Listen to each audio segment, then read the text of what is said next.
วันนี้เราจะพูดกันถึงเรื่อง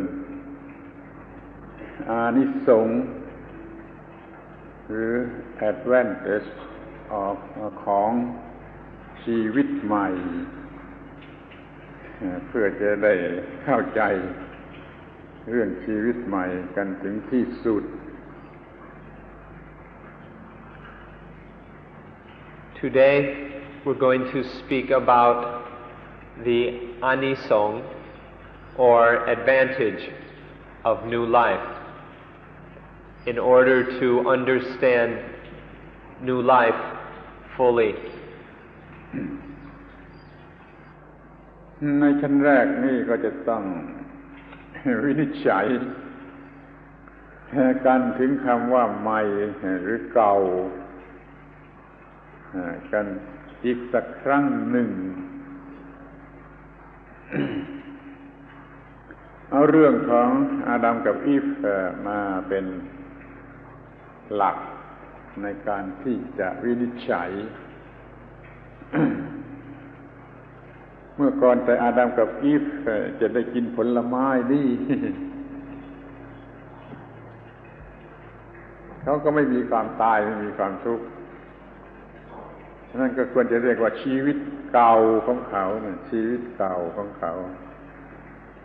พอมาได้กินผลไม้เข้าไปก็ตายหรือมีความทุกข์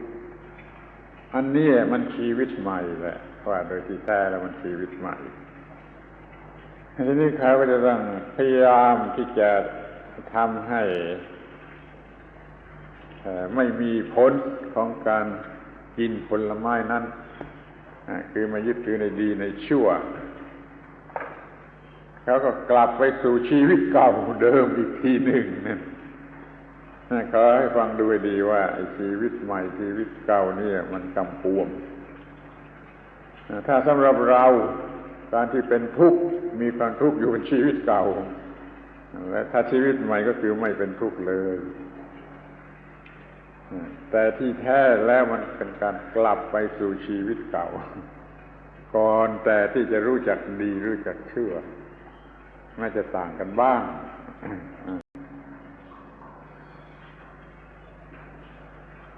We need to reconsider the words new and old a little more. In doing so, we'll take the story of Adam and Eve as the basis for this consideration. For Adam and Eve, before they ate the fruit of the tree of the knowledge of good and evil, there was no dukkha. That was the old life for them. The old life for Adam and Eve was the freedom from attachment before they knew good and evil. Once eating that fruit, it became the new life of attachment and dukkha. Now for us, we talk the other way around. When we talk about the old life, we mean the old life of attachment and dukkha, because this is all that we've ever known. We don't have memories of life when there was no attachment and dukkha. And so from this attachment to good and evil, we are in the old life, our old life. Through letting go of these attachments, then there is the new life, that is freedom from dukkha. So what is old for us was new for Adam and Eve, and what was old for Adam and Eve is new for us. These words, old and new, can be ambiguous. So be careful about how we use them. Don't get caught in the words, but understand the meaning. So you know what we're talking about when we talk about new life. เมื่อเราพูดว่าชีวิตใหม่ในเวลานี้เราก็หมายถึง ให้ชีวิตที่เป็นทุกข์หรือมีความทุกข์แล้วก็เราก็จะพยายามให้พ้นหมดจากความทุกข์โดยการไม่ยึดมั่นดีชั่วนี่เราจึงเรียกมันว่าชีวิตใหม่เพราะฉะนั้นคำว่าชีวิตใหม่ในที่นี้ให้เอาเราเดี๋ยวนี้เป็นหลักต่อไปนี้จะได้พบชีวิตชนิดใหม่ที่ไม่มีความทุกข์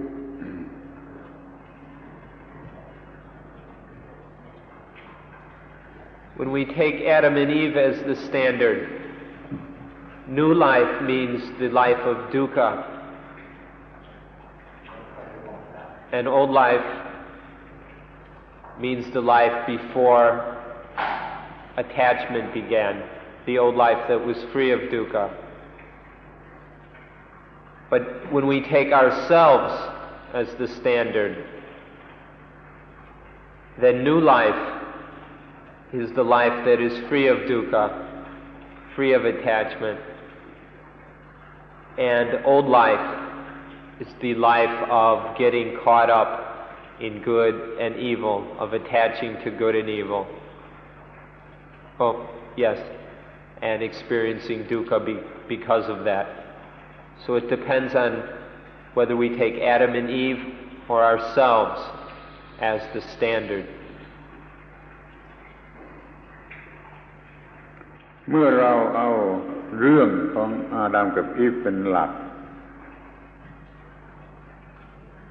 ชีวิตใหม่ของเราก็คือเราจะไม่ต้องตาย ไม่ต้องตายเพราะกินผลไม้ดีชั่วแล้วเราก็จะพ้นจาก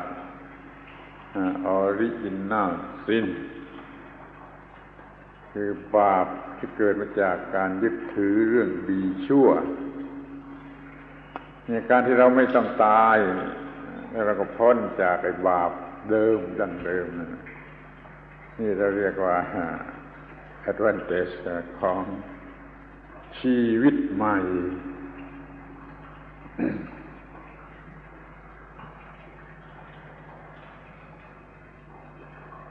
When we speak about new life and the advantage of new life, then we'll be speaking of new life in terms of freedom from dukkha. And the advantage of new life, when there is freedom from attachment and dukkha, is that there is no death. The advantage of new life, when we have transcended the old ways of attachment and dukkha and realized new life, that is freedom from death. ทีนี้ก็มาถึง ปัญหาทั้งความหมายของคำว่าดีคำว่าดีเ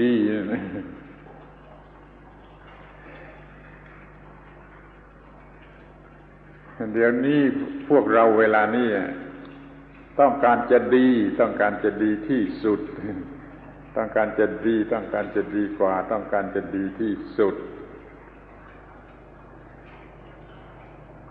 แต่ในคัมภีร์นั่นก็มีว่าถ้ารู้ดีหรือรู้ชั่วหรือยึดถือดียึดถือชั่วแล้วมันเป็นทุกข์นั้นคำว่าดีจึงเกิดมีความหมายที่ขัดแย้งกันขึ้น ถ้าเราจะมาเอาดีกันอีกก็คือยึดถือดีชั่วก็จะต้องตายอีกนั้นจึงจะนั้นดังนั้นจึงต้องมีความหมายอันใหม่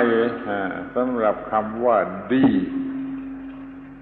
คือดีที่อยู่เหนือดีไม่ใช่ดีตามธรรมดาเป็นไอ้ relative language ดีอย่างคนธรรมดาเขาพูดกันมันต้องดีอย่าง absolute truth คือว่าเนื้อดียิ่งขึ้นไปกว่าดีพ้นไปกว่าดีในทางพุทธศาสนามันมีคำเรียก สภาพอย่างนั้นคือเรียกว่าว่างหรือพ้นดีหรือนิพพานแต่ยังพูดกันอยู่ในโลกนี้มันก็ยังต้องพูดว่าดีอยู่นั่นแหละเพราะฉะนั้นท่านต้องรู้ความหมายของคำว่าดีนี่มีอยู่สองชนิด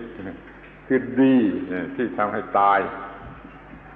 แล้วก็ดีชนิดที่จะทำให้อยู่เนื้อ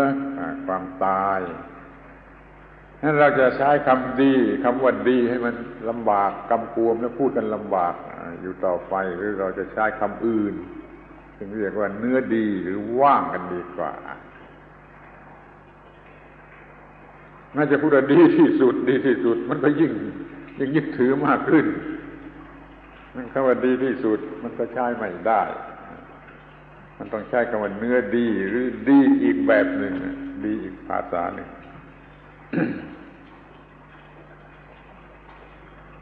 We also need to consider the meaning of the word good. The good is something that we're always after. We always want the good, we always want better, we always want the best. But as it says in the Bible, through knowing good and evil, through attaching to the good and the evil, this just leads to disputes, quarrels, aggression, and argument.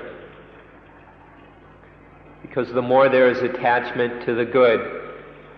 the more conflict and problems arise because of this attachment. So using good, the word good in this way, is the way of common ordinary language. This is how most people speak, using the word good in this way. They're speaking the language of attachment. But that kind of good is not absolute truth. It's only a relative kind of truth, relative to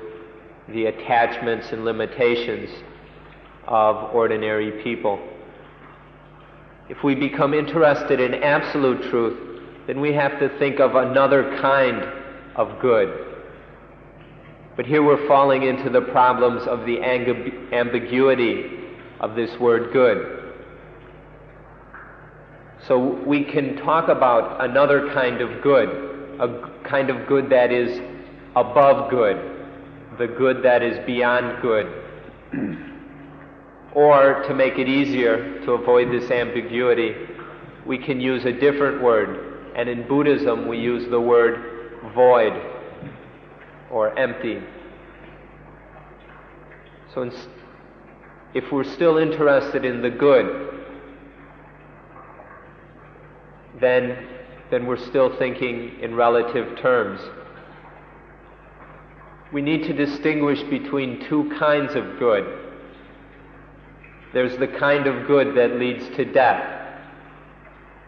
the good of death, which is the limited, attached to good. And then there's another kind of good, which is freedom from death. And this is what we call voidness.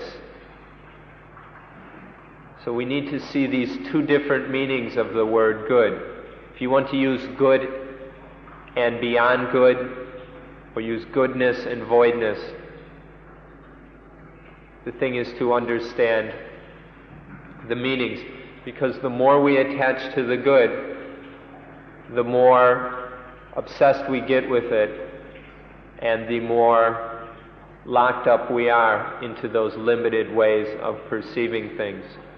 So we need to go above that kind of good, to the good that is voidness.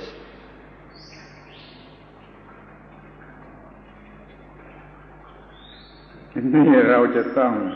คิดดูว่าเราจะใช้คำพูดคำไหนดีถ้าเราจะใช้คำว่าดีที่อยู่เนื้อดีคนทั้งหลายเขาก็ฟังไม่ถูกถ้าเขาไม่เคยคิดเคยนึกเรื่องดีที่อยู่เนื้อดีเขาไม่เคยเอาความหมายได้ ถ้าเราจะพูดว่าว่างหรือความว่างเขาก็จะรู้สึกว่ามันไม่มีอะไรเลยมันไม่มีอะไรเลยถ้าเราจะพูดว่าดีที่สุดมันยิ่งผิดมากไปอีกผิดที่สุดไปอีก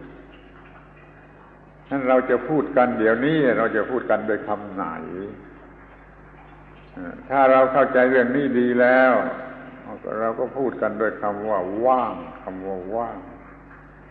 แล้วเราก็เรียกว่ามันอยู่เนื้อดีตามความหมายทั่วไปขึ้นไปอีกแล้วผู้ที่รู้ผู้ที่มีความรู้เช่นพระอรหันต์เขารู้ว่าที่ว่าดีนี่มันไม่ไหว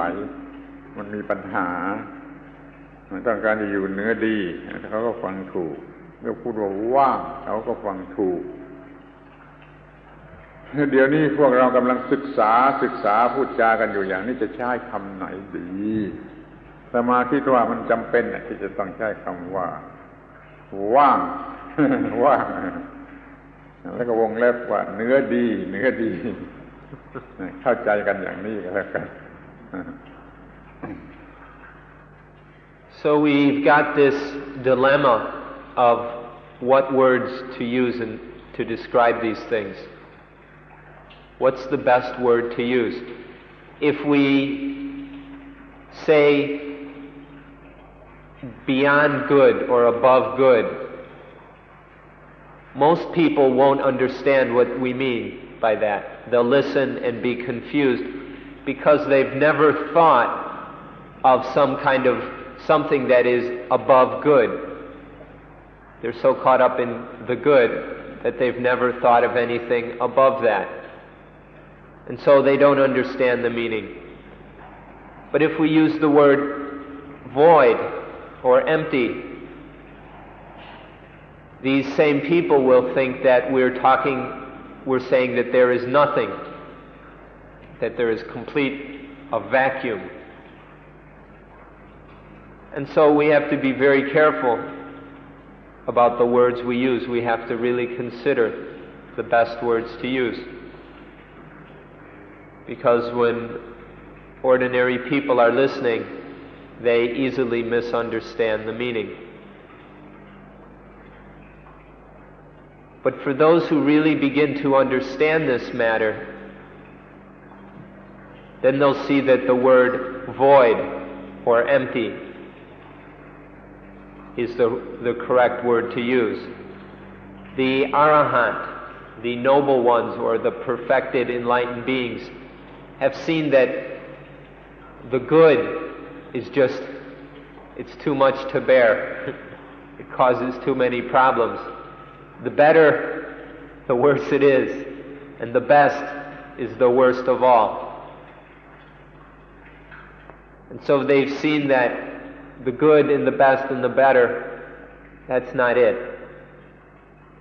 It's voidness. So if we see this, then we'll see that we need to use, or that the best word to use is void or voidness. But to help people out, we'll say in parentheses above good, just to help clarify it a bit. So we're talking about voidness above good.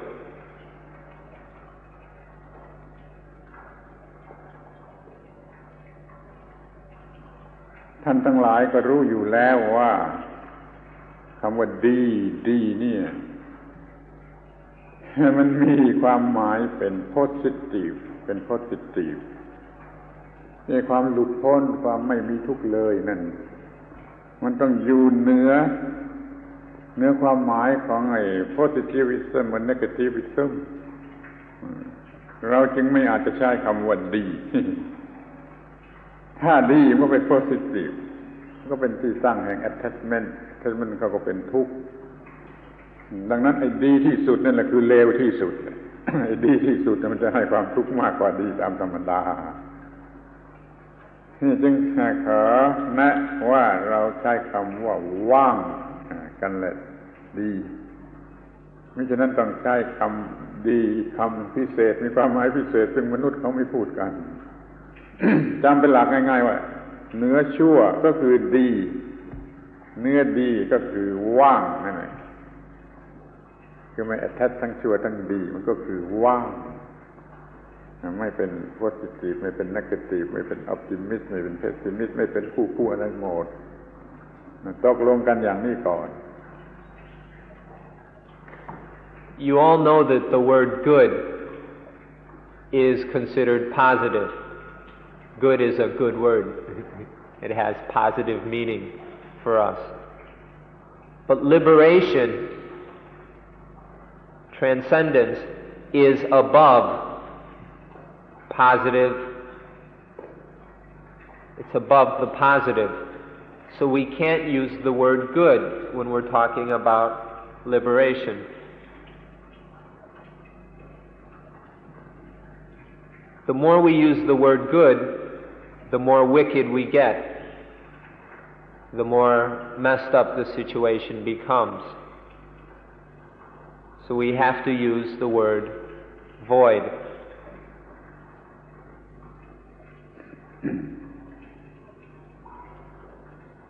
ถ้าเราใช้คำว่าดีไอ้คนทั่วไปเขายึดถือความหมายตามที่เขารู้อยู่ก่อนคือดีถ้าอย่างนี้มันก็ไม่ดี มันก็มีconfuse มี conflict กันอยู่เรื่อยไประหว่างคำว่าดีสองคำนี่เราเอาเป็นว่าว่างคือเนื้อดีไอ้เนื้อดีคงพูดไม่ได้ในโลกธรรมดานี่คงไม่มีใครฟังถูกก็เขาว่าดีเป็นสิ่งสุดยอด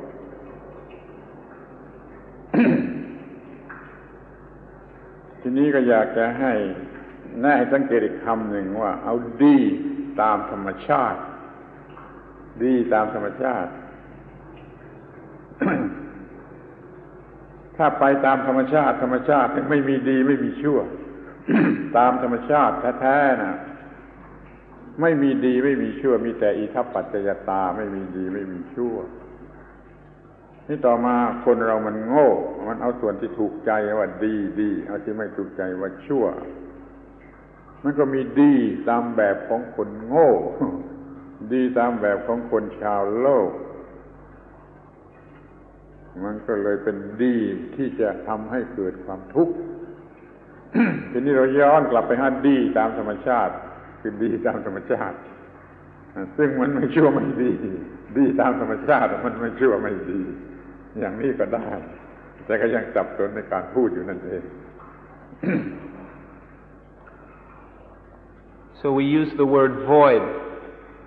based on the fairly easy to understand principle that above evil is good and above good is voidness. So we all know that good is better than evil, but there's something above the good. This is voidness. Now if we talk this way around most people, they won't know what we're talking about. We have to be very careful about speaking in this way. If you walk into the market and start talking about above good, people will think you're crazy because to them, there is nothing above the good. The good is the highest thing there is. And so it becomes very difficult when we use this word good. If we say the good is above the good, and they say the good is the good because there's nothing above the good, then we just get into arguments and disputes about this. So we need to be very, very careful. If we want, we can talk about goodness according to nature. If we examine nature, we'll see that there is neither good nor evil. There is just the process of phenomena, of conditioning, according to itapajayata, according to the law of cause and effect. There is only itapajayata, there is neither good nor evil. So to see good in terms of nature is to see it in this way, that there is only itapajayata. But once again, this is still difficult for some people to understand. And so we always have to be careful about how we use this word good. So we can talk about voidness. Itapajayata is voidness.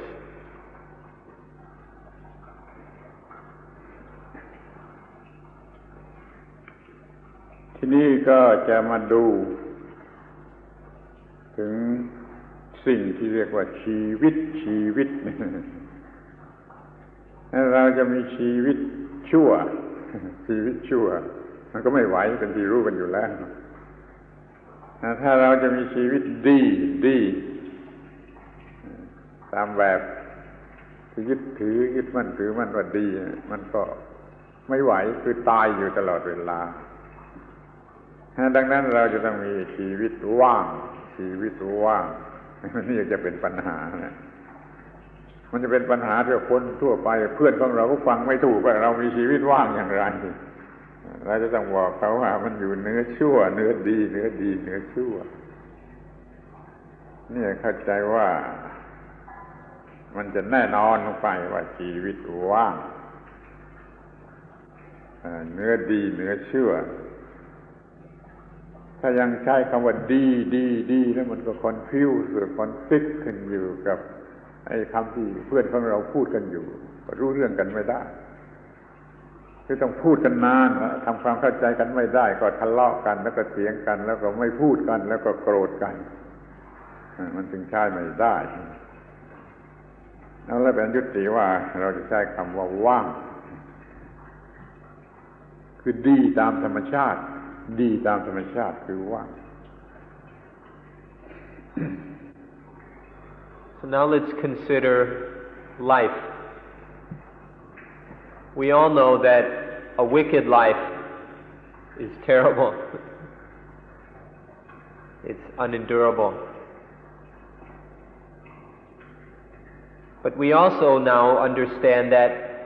the good life, or a good life, is also too much to bear, because in the good life one is dying constantly. One dies all the time. And so we need to be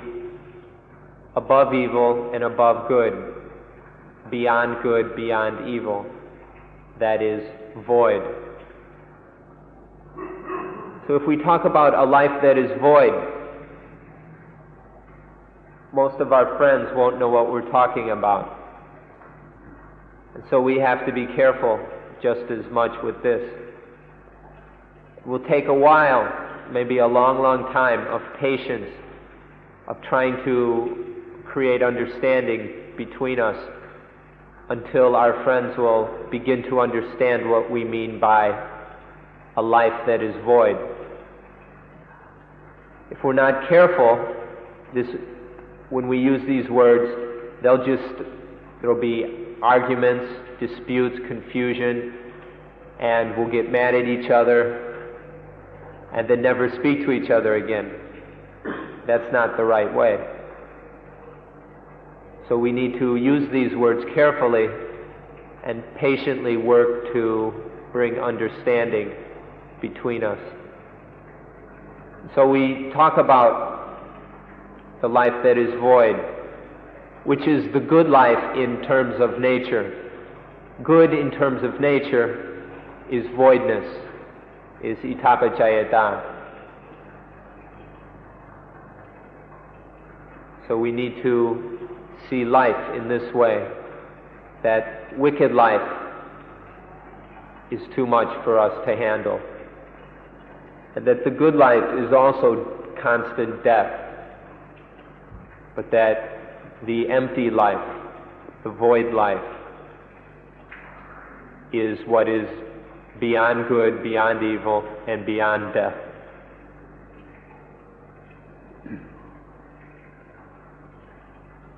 ทีนี้ สมมติว่าเราจะใช้คำว่าชีวิตว่างหรือว่างซึ่งมีความหมายที่อธิบายกันมาแล้ว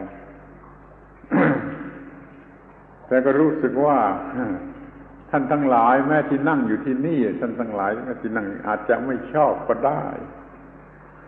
เพราะท่านจะมีความรู้สึกเดิมๆติดมาแต่เดิมว่าไอ้ว้อยนี่มันมีลักษณะเป็นเนกาทีฟ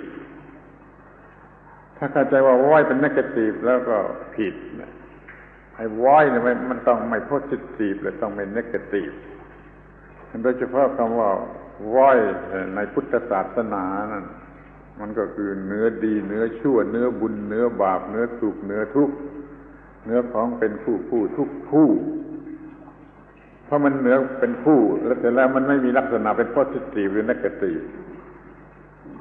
งั้นเมื่อเราใช้คำว่า void ก็ขอให้รู้ความหมายที่ถูกต้อง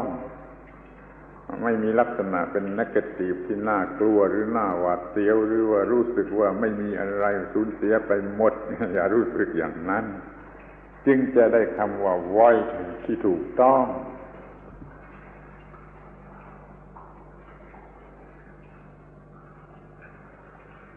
Now, many of you should know, at least in the terms of words and intellectual understanding, what we mean by the word an empty life or a void life, because we've just explained it. But even though we've explained it clearly, you still may not like this kind of thing. You may not be interested in it, because you still have your old views, opinions, and sensitivities with you. And for many people, when they hear void or empty, to them that is negative. To understand voidness in this way is incorrect. Voidness is beyond both positive and negative. But sometimes our old habits of thinking will confuse us on this matter. But when we say voidness, it's above the positive and above the negative. So this is why we need to be careful about how we view all this with our old ways of thinking and begin to see it in a new, fresh perspective.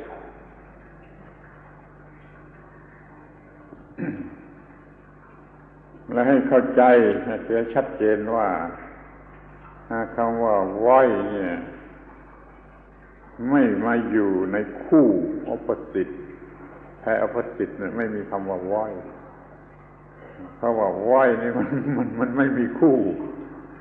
เมื่อมันว้อยแล้วมันจะไปคู่กับอะไรได้คือมันไม่มีตัวมันเลยไม่เป็นคู่ไม่มีคู่อันนี้คืออิสระ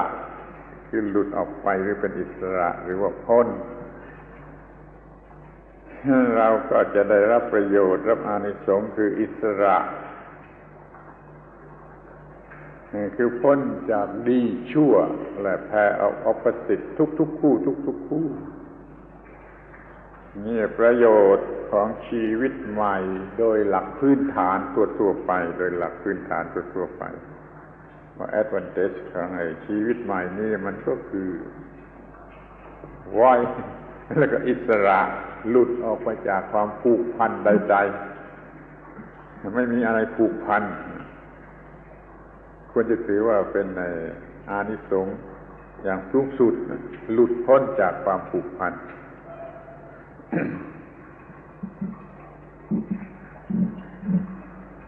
So now we can see that the meaning of voidness is to be above all the different pairs of opposites, good and evil, positive, negative, and all the things which come in opposing pairs. To transcend these is what we mean by voidness. So then you can see that when we use the word void, it has no opposite. Void does not have an opposite. It is something where there is nothing in opposition to it. There's just voidness. And so realizing voidness and emptiness is to transcend, to be liberated from all the pairs of opposites which bind us. These dualistic ways of viewing things tie us up. They bind us and chain us. To transcend these pairs of opposites is to be free. This is the meaning of freedom and liberation. It's to go beyond all these pairs of opposites, to transcend them so that the mind is free. This is the advantage of new life. New life is the life that is void, the life that is free, that is no longer tied up and bound by the very many pairs of opposites. So when we talk about new life in terms of fundamental principles, in terms of the basic principles, this is the advantage of new life. It's liberation and freedom.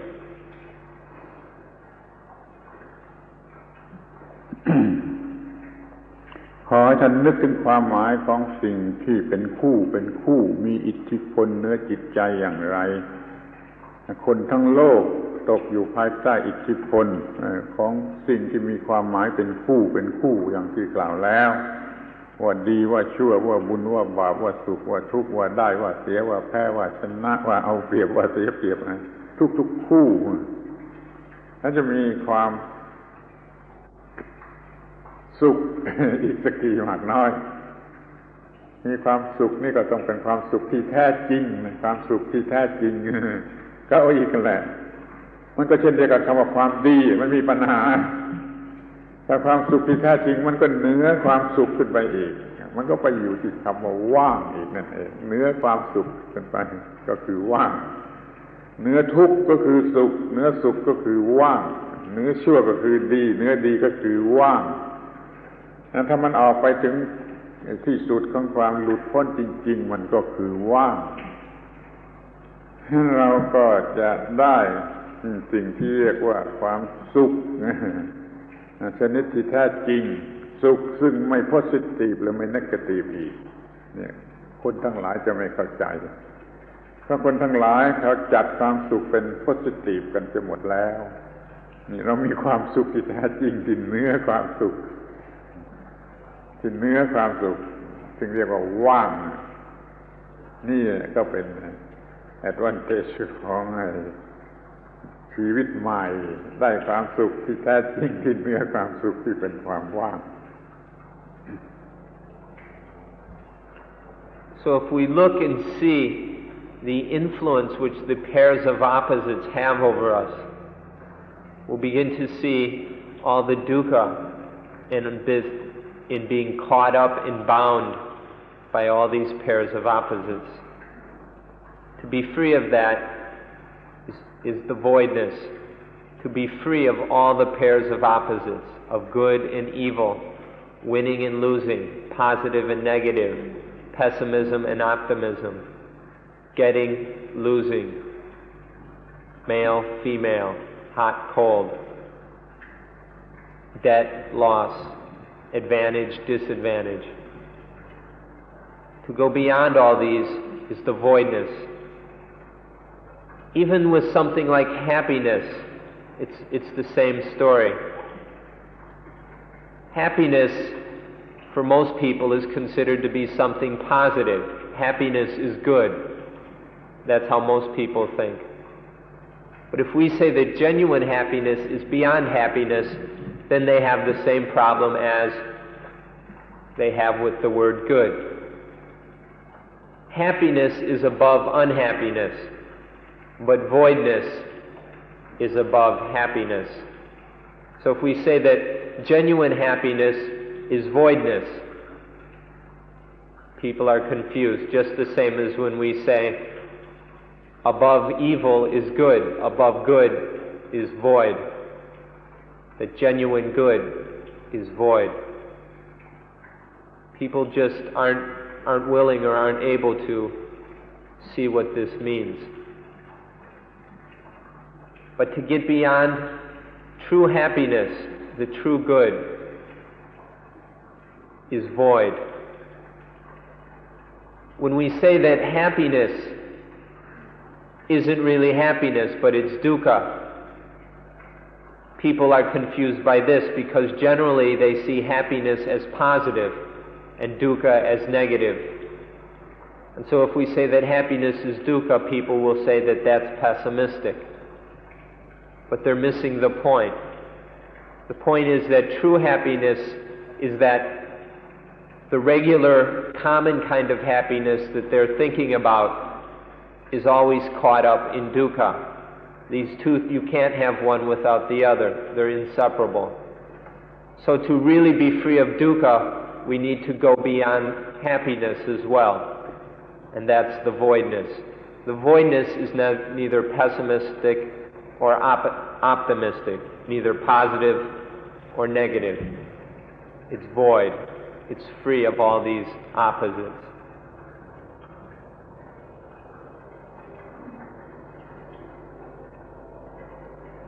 ทีนี้ก็เป็นการดีที่ว่าเราจะวินิจฉัยกันถึง คำว่าดีที่สุดดีที่สุดท่านทั้งหลายทุกคน คงจะต้องการดีที่สุดดีที่สุดหรือแม้หลักจริยธรรมสากลมันก็มุ่งหมายที่จะแสดงสิ่งที่ดีที่สุดสำหรับมนุษย์อย่างที่เรียกกันว่าสัมมัมโบนัมเข้าใจว่าท่านทั้งหลายก็ได้ยินและมุ่งหมายที่จะมีสัมมัมโบนัมในจริยธรรมสากลเขาก็ระบุไว้ว่าดีที่สุด สัมมัมโบนัมแต่แล้วมันก็มีปัญหาว่าดีที่สุดอย่างไหนดีที่สุดอย่างไหนไอ้ดีที่สุดอย่างที่มัน ไม่ดียังเป็นทุกข์อยู่มันก็มีมันต้องดีที่สุดจริงๆมันจะดีที่สุดในพุทธศาสนาสัมมัมโบนัมของพุทธศาสนามันก็ต้องเล็งถึงว่างหรือว่ายหรือนิพพานนะนิพพานว่างที่สุดนั่นจะเป็นสัมมัมโบนัมนี่ถ้าว่าของพวกอื่นไม่ใช่พุทธศาสนามันก็จะมีความหมายอย่างอื่นตามความเข้าใจที่เขาเข้าใจว่าอะไรดีที่สุด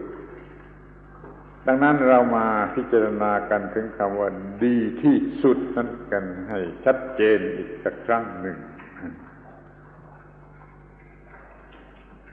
Now let's consider the best. Every one of you wants the best this, the best that. We're really interested in the best. But what do we mean by the best? What is the meaning of the best?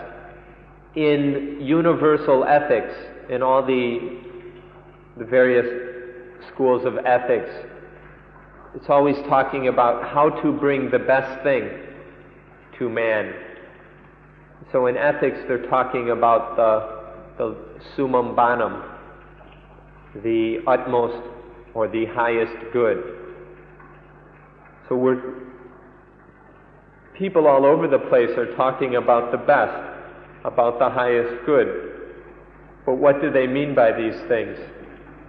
In different schools, we don't really know what they're talking about. It's very difficult for us to understand or accept what they say is the highest good. But the thing that is really the best, or the highest good, is voidness. And the highest voidness, or the complete, most perfect voidness is Nibbana. So in Buddhism, if we talk about the best, we're talking about Nibbana. If we're talking about the highest goodness, the utmost goodness, we're talking about Nibbana. which is emptiness, voidness, complete, full, perfect voidness. So they may have other meanings in other places for the best and the highest goodness. But here, Nibbana, the transcendence of all good and evil, that is the highest thing there is.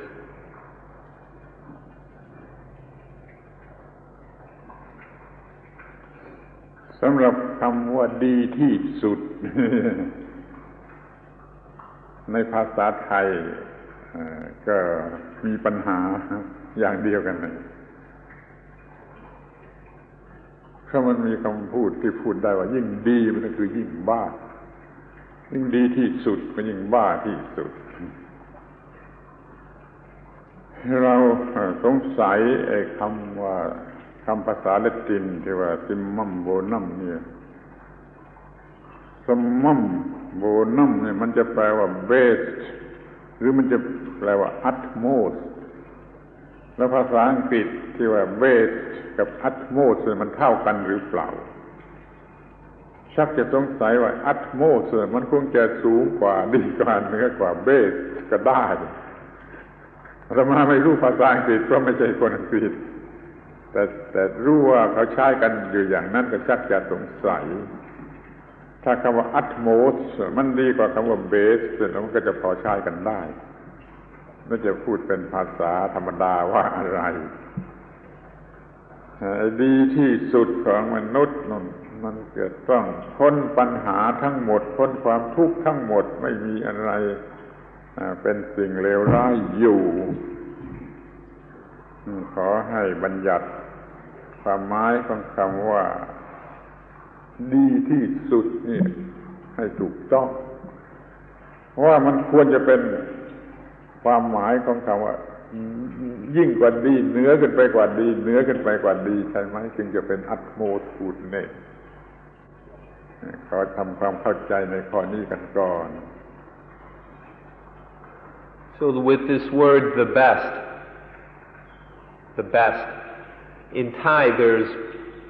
basically the same kind of problem. The best in Thai would be more literally the most good. And so the more and more good something is, we say, the crazier and crazier it is, because of all the problems. So in Thai as well as in English, the word the best, or di tisut, is a real problem. This is what caused us to start thinking about the Latin phrase summum bonum, wondering, summum bonum, this utmost good, is utmost higher than the best? Now,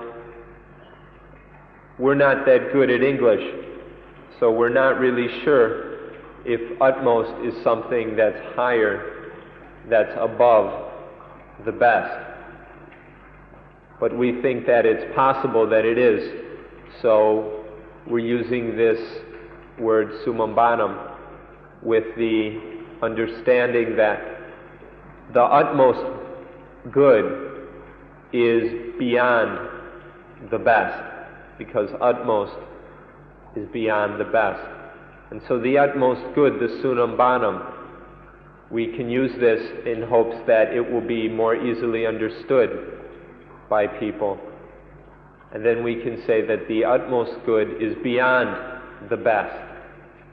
And maybe this will make sense to somebody. And say that the utmost good is voidness, is nibbana.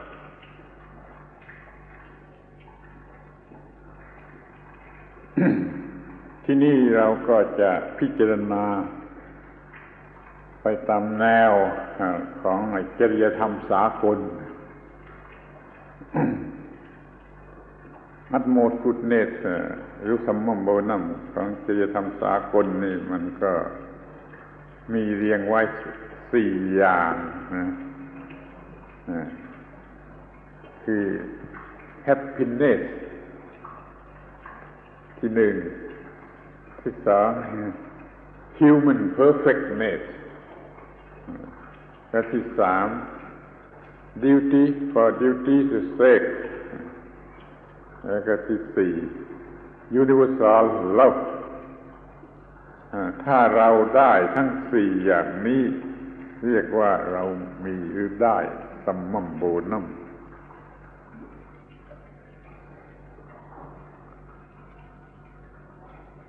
So let's look at this word sunambanam a little more from the point of view of universal ethics. According to universal ethics, there are three aspects or four aspects or four components to the sunambanam. The first is happiness. The second is human perfectedness. The third is duty for duty's sake. And the fourth is universal love. As if these four are completed and perfected, that is the sunambanam, the utmost good, according to universal ethics. ทีนี้มันก็มีปัญหาอย่างเดียวกันที่สัมมัมโบนัมที่หนึ่ง happiness มันอะไรเป็น happiness และตามความรู้สึกทั่วๆไปของคนทุกคน happiness มีลักษณะเป็น positivism เป็นของ positivism ถ้าอย่างนี้ happiness มันก็คู่กันกับ suffering มันก็เป็นวัตถุที่เราจะ attach ว่าดีว่าชั่วว่าดีว่าชั่วทั้ง happiness ในความหมายธรรมดานี่ไม่อาจจะเป็นสัมมัมโบนัม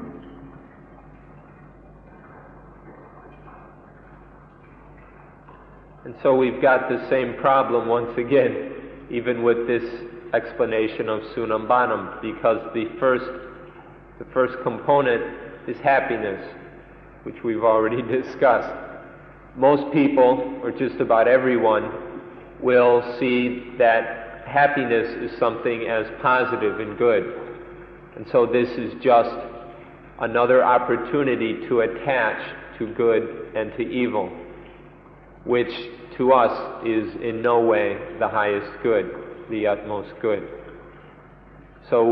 it's very difficult to accept that happiness is the sunambanam.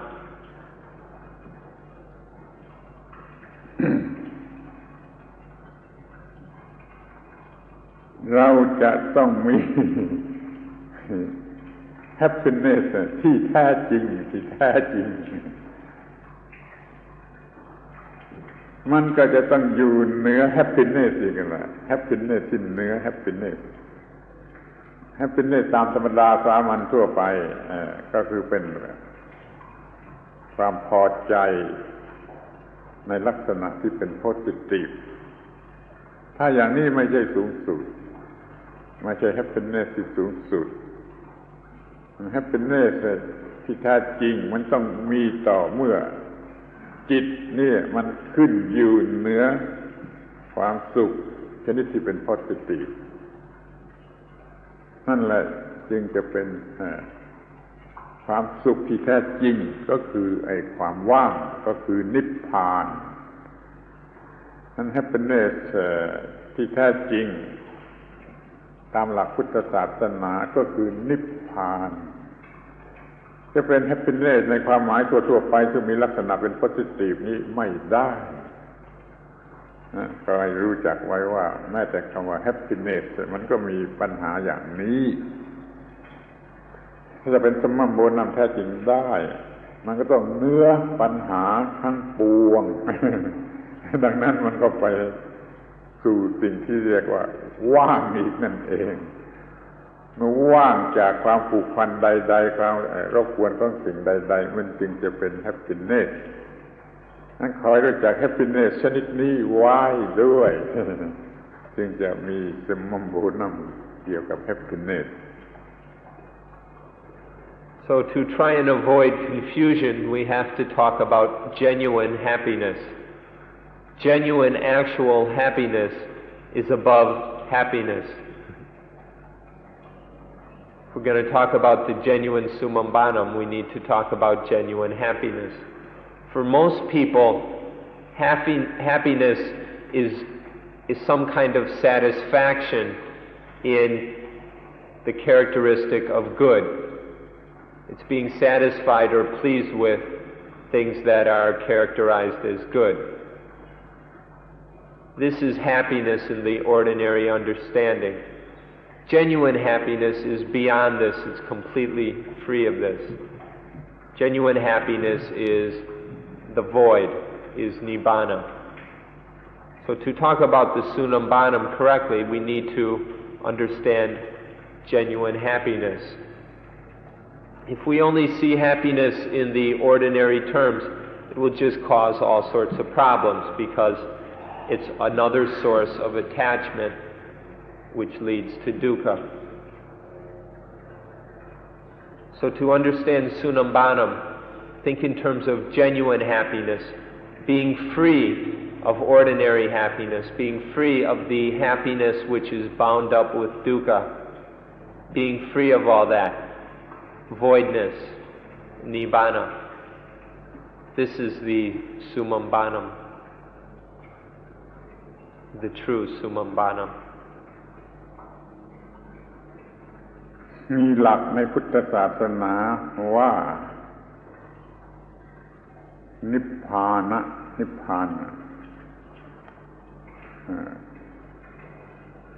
ว่างอย่างยิ่งนิพพานังปรมังสุญญังหมายความว่าอัตโมสว่อยนั่นแหละคืออัตโมสแฮปปี้เนสคือนิพพานเพราะฉะนั้นคำว่าแฮปปี้เนสที่แท้จริงที่เป็นอัตโมสกุดเนสจริงมันต้องเล็งถึงความว่าง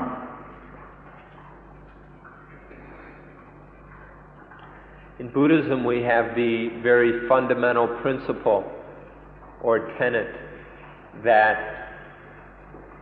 nibbana is the utmost emptiness. Nibbanang paramang sunyang. Nibbana is the utmost voidness or utmost emptiness. This needs to be understood in order to, and needs to be kept in mind in order to avoid getting lost in the common, ordinary meanings of happiness in summum bonum. If we see that nibbana is the utmost voidness, then we can begin to understand what the true, genuine summum bonum is.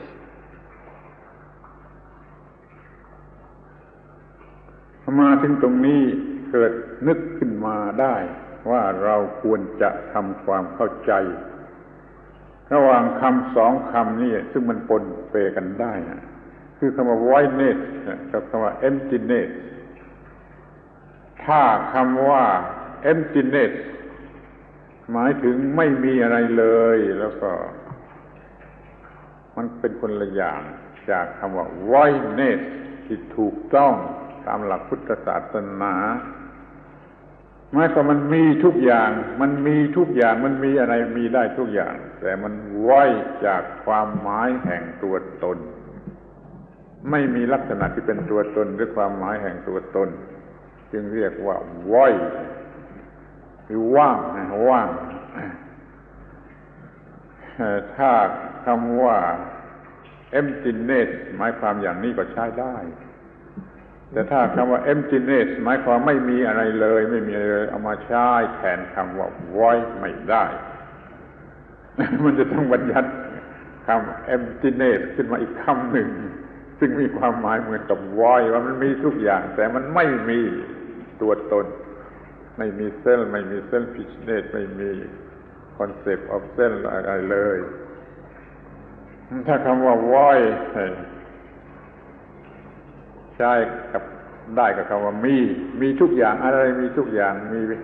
ฟีโนเมนาอะไรได้ทุกอย่างแต่ไม่มีอะไรที่จะเป็นตัวตนได้นี่คือคำว่า void นิพพานไว้อย่างยิ่งก็หมายถึงไว้อย่างนี้นี่ขอให้ทำความเข้าใจเกี่ยวกับคำสองคำนี้ไว้ด้วยจะได้เข้าใจถูกต้อง We also need to straighten out the two words emptiness and voidness because these can be mixed up. Now we've said what the meaning of voidness is. Now if emptiness means that there is nothing,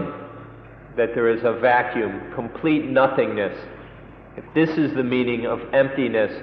then we cannot use the word empty or emptiness in place of void or voidness. Because voidness does not mean nothing. When we say that there is voidness,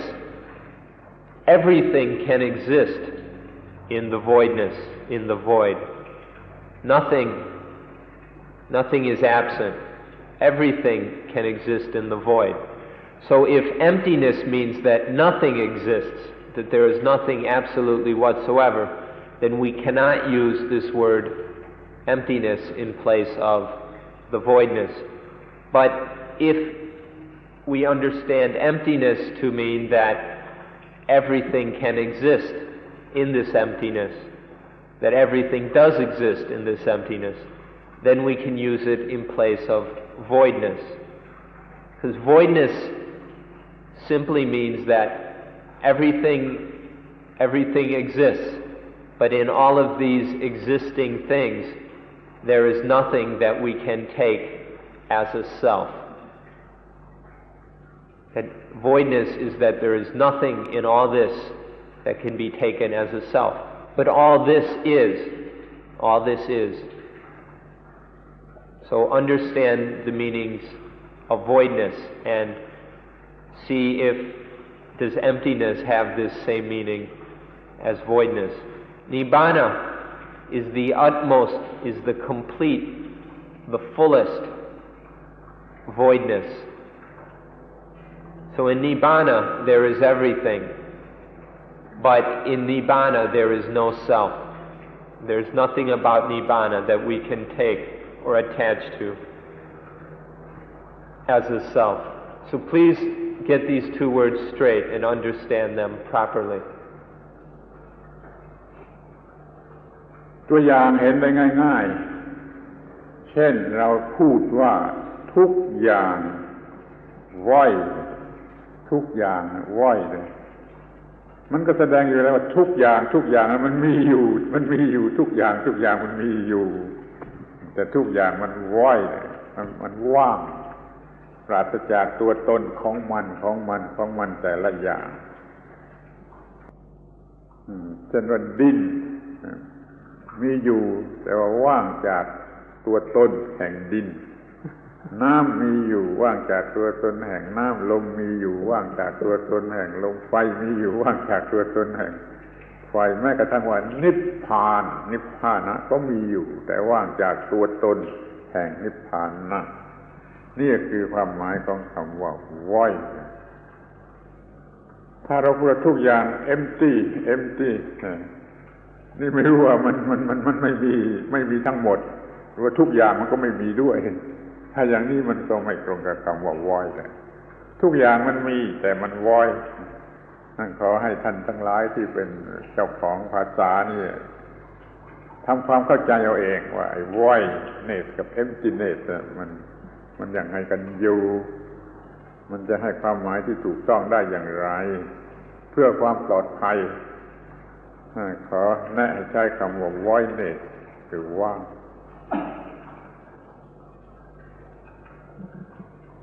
Here's an easier example. In voidness, in the void, everything exists. There is everything. For example, there are the four elements. The element of earth. The element of earth genuinely exists, but there is no self. There's no earth self, or no self of earth in that. And the element of water exists. This element of cohesion, genuinely, truly is in the void. However, it is void in that it has no self. There is no water self or self of water, no permanent essential essence of water. And the same with the elements of wind and fire. These genuinely exist. All these elements exist, but they are void of self. So the words emptiness and voidness, it's up to you, you native speakers of English, the owners of this language, to straighten out the meanings of these words. When we say the voidness, you know what that means. That everything exists, that there is everything, but they are void of self. But if emptiness means that there is nothing, that there is nothing at all, then this isn't the same as voidness. So, you that know the English language well, please help us to sort out these words. And when we talk about the utmost goodness, when we talk about Nibbana, realize and understand we're talking about voidness. In Nibbana, it genuinely exists. Nibbana exists, but it is free of self. There is no self in Nibbana.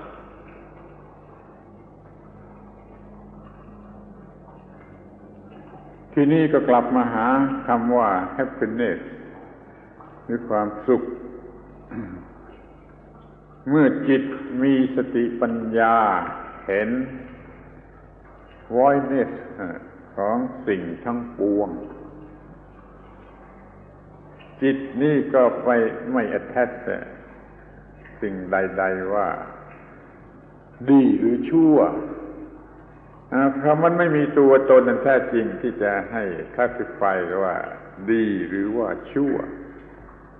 ดังนั้นจิตจึงไม่ยึดถือดีและชั่วเพราะเหตุนั้นจิตจึงมีความสุขที่แท้จริงที่เหนือความสุขตามธรรมดานี่เป็นว่าแม้แต่สิ่งที่เรียกว่าความสุขก็ต้องเป็นความสุขชนิดที่ไม่ยึดมั่นถือมั่นในเรื่องดีในเรื่องชั่วไม่มีปัญหาเรื่องดีเรื่องชั่วเหลืออยู่อีกต่อไปจึงจะเป็นอัตโมสเฟอร์ความสุข So when we're talking about Nibbana, the utmost goodness, understand that we're talking about this voidness where there is no attachment to good or to evil, to happiness or unhappiness. It's complete freedom from all self and from all attachment that gives rise to self. So if we say that Nibbana is the utmost voidness, realize that things actually exist. Nibbana exists. It's something real, but it is empty. It is void of self. Or if we say that Nibbana is the utmost happiness, then understand what kind of happiness we're talking about. We're not talking about the common, ordinary happiness that most people are talking about. We're talking about genuine happiness that is above both happiness and unhappiness. This kind of happiness is also void. This happiness that is beyond happiness is also void. It has no self. There is in it no self. It has no opposite. But this thing really exists.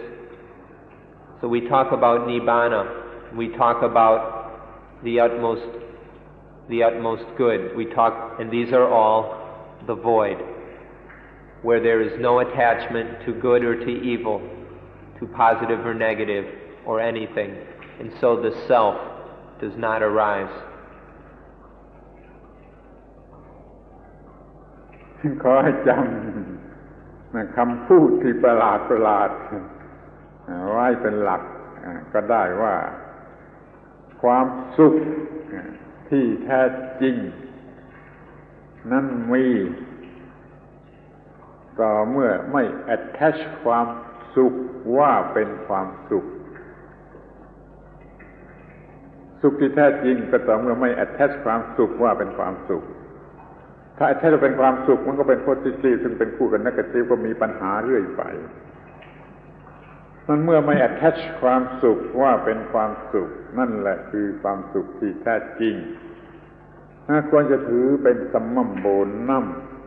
ในลักษณะอย่างนี้เขาจะถือกันอย่างนี้หรือไม่ทราบแต่ถ้าเราชาวพุทธ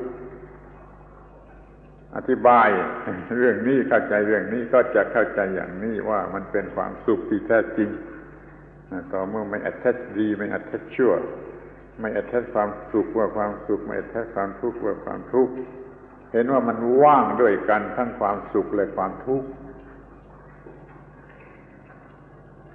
So here's something easy to remember. Please remember this.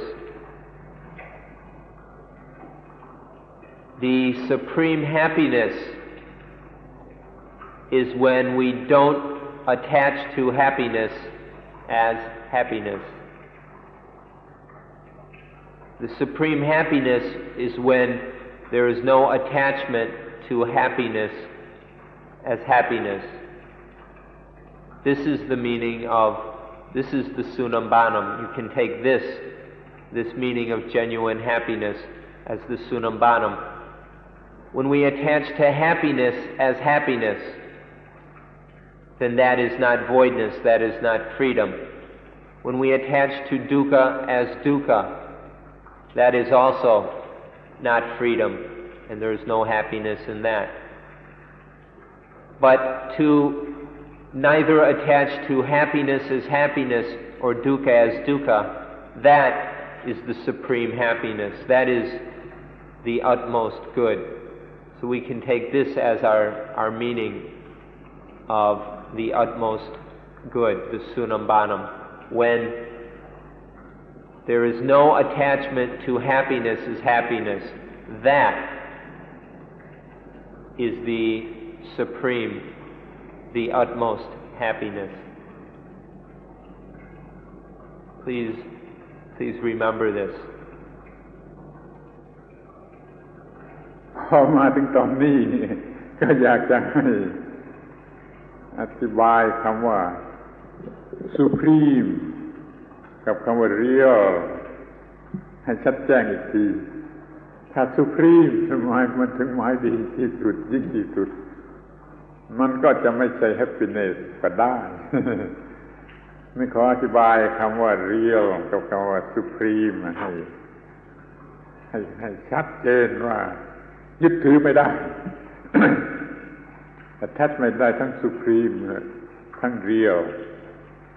แต่ถ้าจะพูดให้มันเป็นธรรมดามีเหตุผลก็ยังจะต้องพูดว่า real มากกว่าจะพูดว่า supreme มั้ง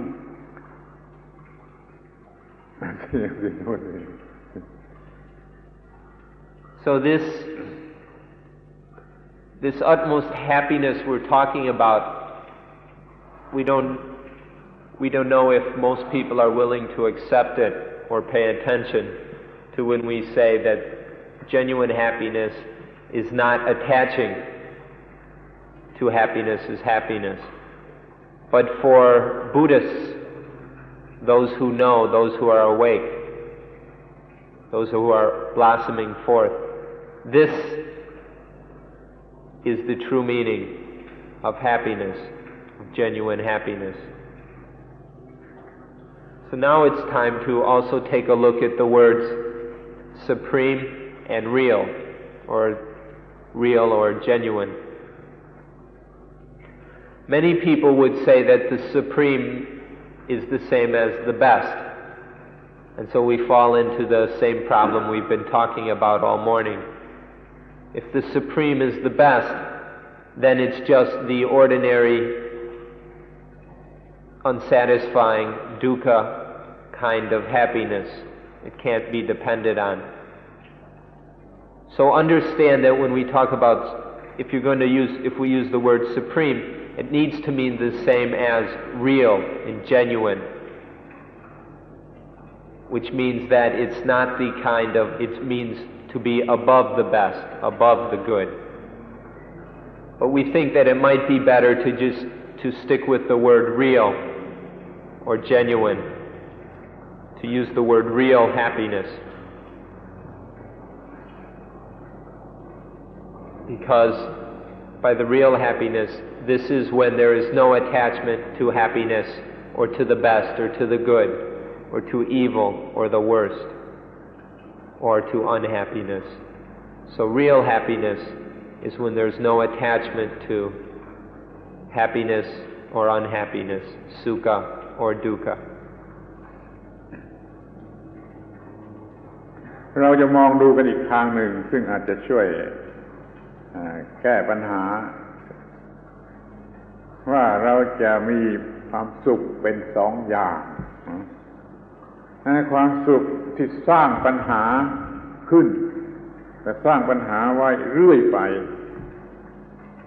กับอีกอย่างหนึ่งความสุขที่ไม่สร้างปัญหาเลยไม่สร้างปัญหาเลยความสุขที่สร้างปัญหาอย่างหนึ่งความสุขที่ไม่สร้างปัญหาอย่างหนึ่งไอ้ความสุขที่ไม่สร้างปัญหาใดๆขึ้นมานั่นเราอาจจะเรียกว่า supreme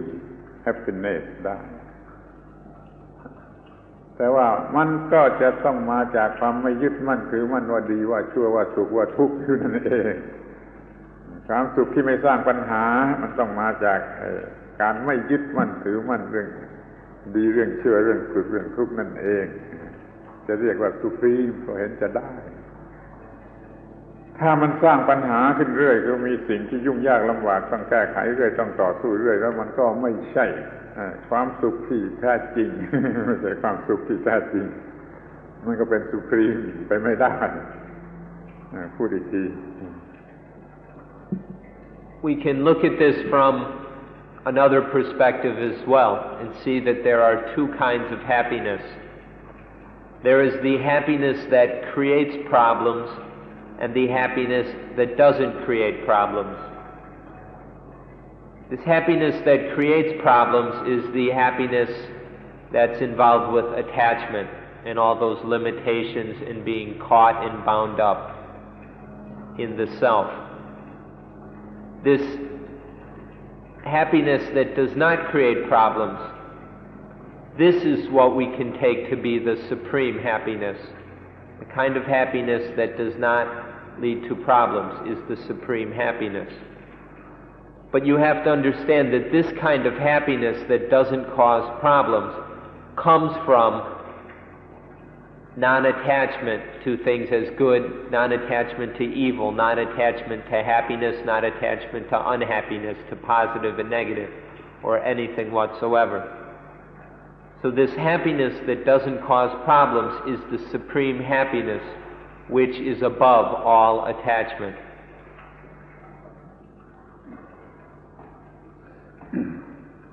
This we can also say is real, genuine happiness.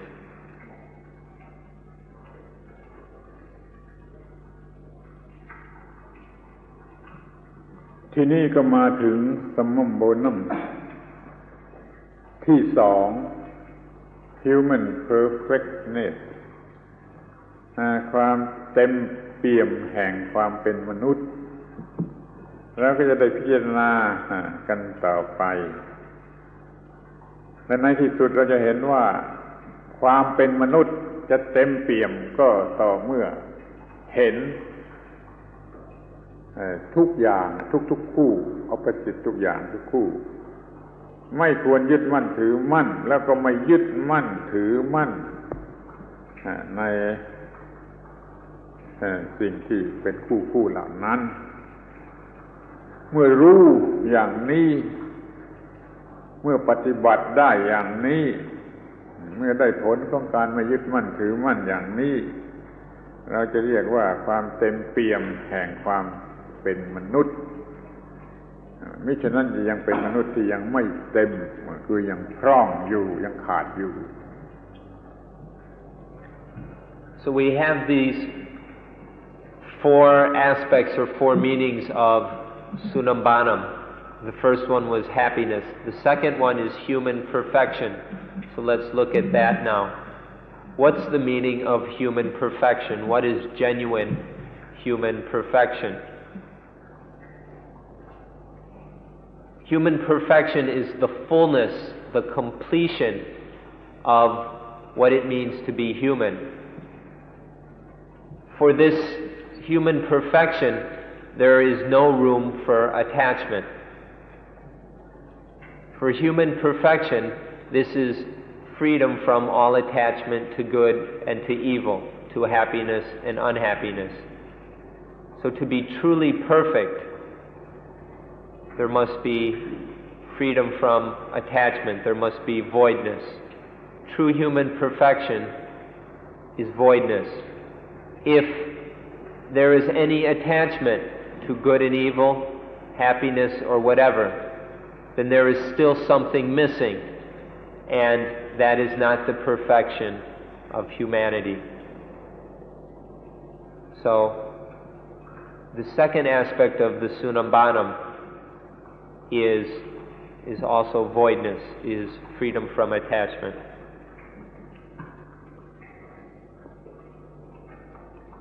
ในเมืองไทยนี่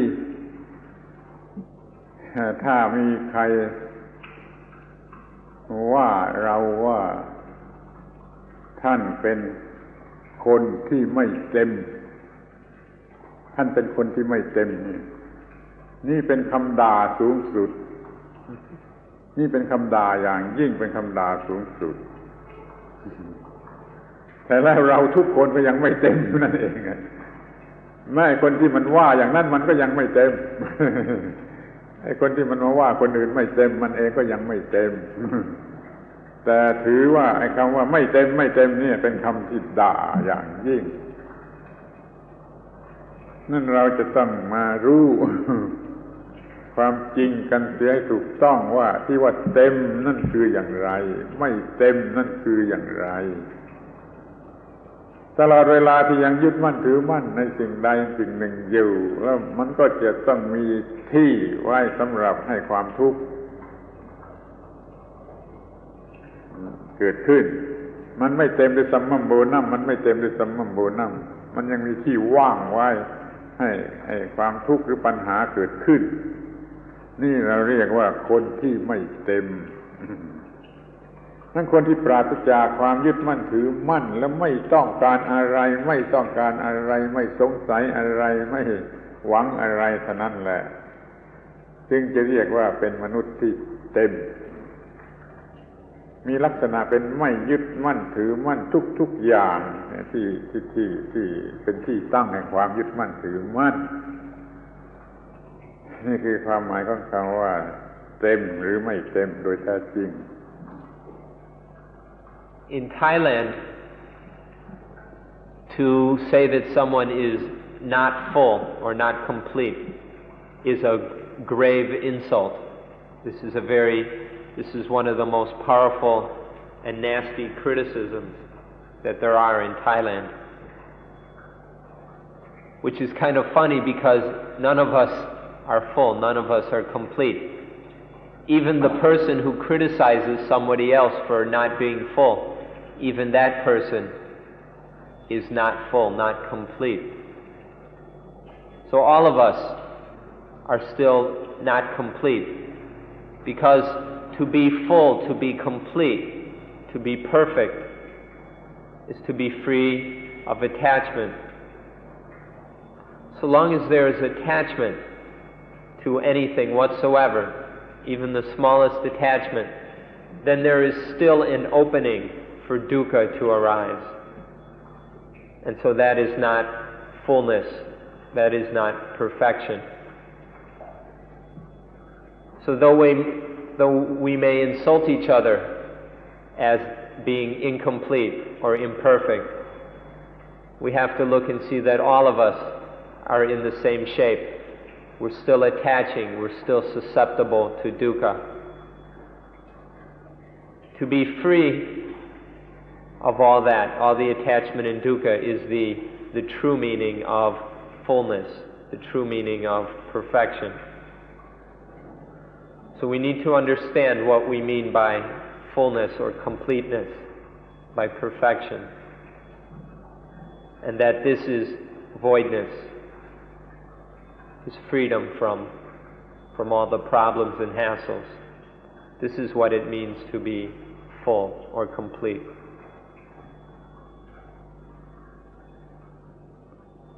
โดยหลักทั่วไป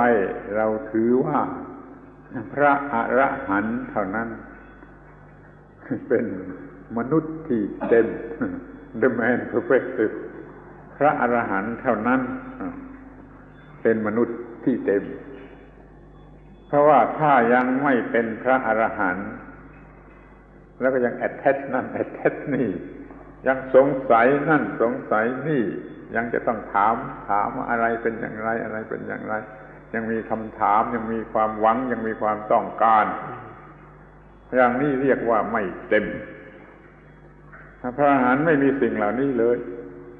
จึงถือว่าเป็นมนุษย์ที่เต็มอยู่เหนือปัญหาทั้งปวงอยู่เหนือความทุกข์ทั้งปวงนี่เรียกว่าคนที่เต็ม A person who is full or complete or perfected is called an arahant. An arahant means a perfected being. Perfected being, one who is complete, is someone who has no wishes, no hopes, no expectations, no doubts, no uncertainties. They don't have to spend any time in doubt and confusion about what to do, about what is. They have no expectations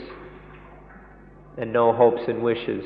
This is the meaning of an arahant, of a person who is complete, who is perfected. Somebody who is not yet full, not yet perfected,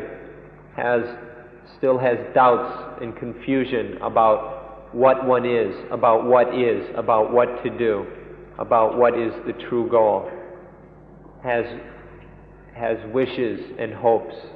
and expectations. So this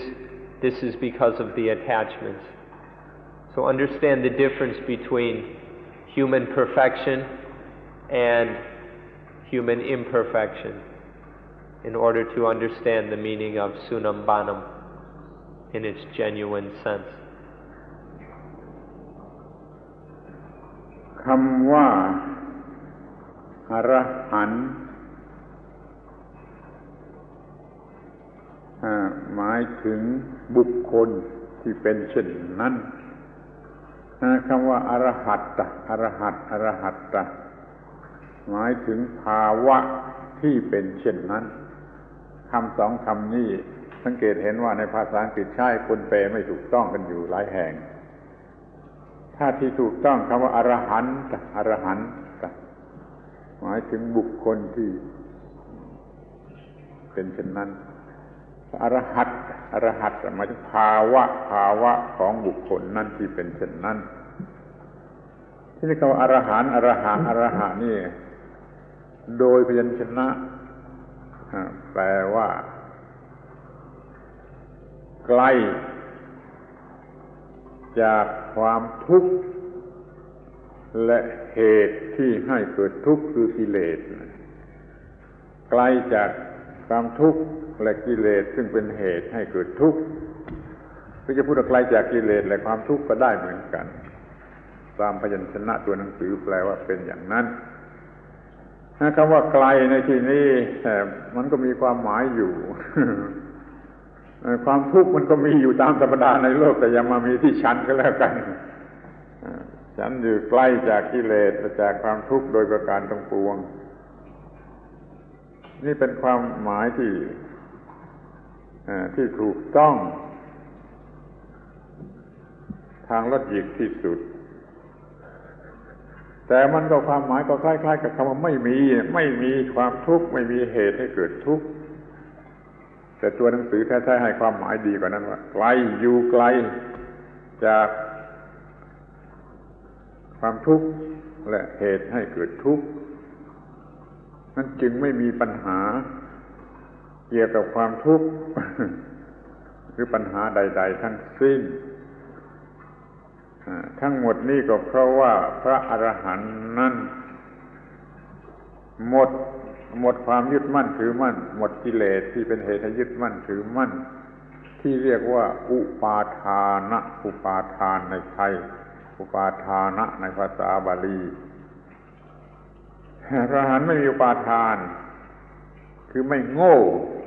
ที่จะไปยึดมั่นแพ้เอาประสิทธิ์ใดๆต่อไปจึงเป็นผู้ไม่ยึดมั่นถือมั่นในสิ่งใดๆแล้วก็หมดปัญหาแล้วก็เรียกว่าพระอรหันต์นี่เป็นพระอรหันต์ก็เพราะความไม่ยึดมั่นถือมั่นดีชั่วทุกคู่ที่จะยึดมั่นไม่มียึดมั่นนี่ขอให้รู้จักพระอรหันต์ว่าอย่างนี้ The word arahant is often translated improperly. Arahant, A-R-A-H-A-N-T, or T-A. The meaning of arahant or arahanta is one who is that way, or one who is such, like that, or such, one who is such. This is the meaning of arahanta. Or we can say it is the condition of one who is that way, the condition of one who is thus. This is the meaning of arahanta, which we have just said is the meaning of human perfection. If we take the word literally and dissect it according to its roots, araha means far from, to be distant from, dukkha and the cause of dukkha, i.e. the defilements. Ta means the state of. So arahanta is the state of being far from dukkha and from defilements. Literally it says far from, distant from dukkha and the defilements that cause dukkha. But this has basically the same meaning as being free of dukkha, of not having any dukkha, not having any defilements. So this is the meaning of arahant, one who is such, distant from dukkha and the defilements. This is what we're talking about when we talk about human perfection. An arahanta is this way because there is no attachment. Attachment gives rise to defilements which cause dukkha. For an arahant, there are no attachments to anything as mine, as I, as me, as myself. And so one is far from dukkha. An arahant is far from dukkha. There may be dukkha in the world, but the arahanta is far from that dukkha. So this is the correct meaning of arahanta, which is human perfection, the second Sunambanam.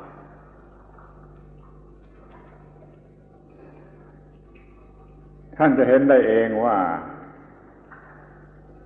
จุดหมายปลายทางของชีวิต มนุษย์ของมนุษย์จุดหมายปลายทางของมนุษย์ก็คือความเป็นพระอรหันต์หรือการได้อรหัตตะการได้อรหัตตะมาแล้วก็เป็น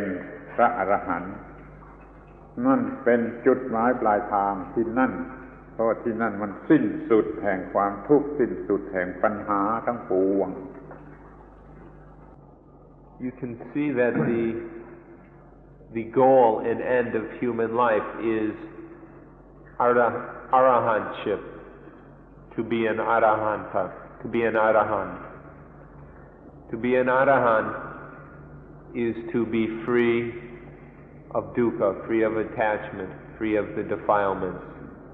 So this is what human life is about. This is the goal of our lives, is to become an arahant, or to realize the state of arahanta, of being distant from dukkha and the defilements that cause dukkha. ชีวิตใหม่ก็คือชีวิตที่ได้ย่างเข้ามาสู่หนทางที่จะเป็นพระอรหันต์และก็เป็นพระอรหันต์ในที่สุด advantage ของชีวิตใหม่ก็คือความแน่นอนที่ว่าจะเป็นพระอรหันต์องค์หนึ่งนี่เรียกว่าอานิสงส์ของชีวิตใหม่ที่เข้ามาสู่ในทางที่ถูกต้องของความเป็นพระอรหันต์แล้วก็แน่นอนที่ว่าจะเป็นพระอรหันต์องค์หนึ่ง The advantage of new life is that new life is to have entered upon the path which is certain of realizing arahantship, of certain of achieving or realizing the condition of arahanta. This is the advantage of new life, is that reaching the point where one is assured, or where arahantship is assured, that it will definitely come about, it will definitely be realized. This is the advantage of new life. สรุปว่าชีวิตใหม่ ก็คือชีวิตที่เดินอยู่ในหนทางที่จะนำไปสู่ความเป็นพระอรหันต์ขอให้สนใจชีวิตใหม่ในแง่นี้เป็นข้อที่สอง So we can summarize this all with saying that Chiwit Mai, new life, is to enter upon the path that leads to, that becomes, that realizes arahantship. This is the meaning of human perfection, the second of the Sunambanams. So please remember this, and please don't let it float by you. Give it a good look and be interested in this new life which puts one on the path to arahantship. ทีนี้ก็มาถึงสมบูรณ์ที่สาม duty for duty's sake คนธรรมดาสามัญทั่วไป คนธรรมดาเขาจะทำงานเพื่อตัวเขาทำงานเพื่อตัวเขาเองเพื่อประโยชน์แก่ตัวเขาเองหรือเพื่อพี่น้องพรรคพวกของเขาเองเขาไม่ได้ทำงานเพื่อ duty เขาไม่ได้มีการทำงานเพื่อหน้าที่หรือการทำงานเพื่อธรรมะถ้าเราทำการงานเพื่อหน้าที่หรือทำการงานเพื่อธรรมะนี่เป็นสิ่งเดียวกันแล้วก็เรียกว่าทำหน้าที่เพื่อหน้าที่แต่คนธรรมดาสามัญทั่วไปเขาทำงานเพื่อตัวเขาเองหรือเพื่อเพื่อนฝูงพวกของเขาเองมันต้องเห็นความแตกต่างกันในระหว่างสองข้อนี้เสียก่อน Now we come to the third Sunambanam, duty for duty's sake. Most of us work and do our various duties for our own sake,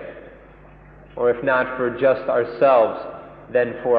the sake of our family, the sake of our group, our community, the sake of something that we identify with. But never doing duty just for duty's sake. or doing duty for Dhamma's sake. It's always duty for me or mine, not duty for Dhamma, not duty for duty. So this is the important difference here in doing one's duty in an attached way or in a non-attached way. Please understand this to understand this third Sunambanam. ถ้าเขาทำงานเพื่อตัวเขาเพื่อตัวตน ของเขา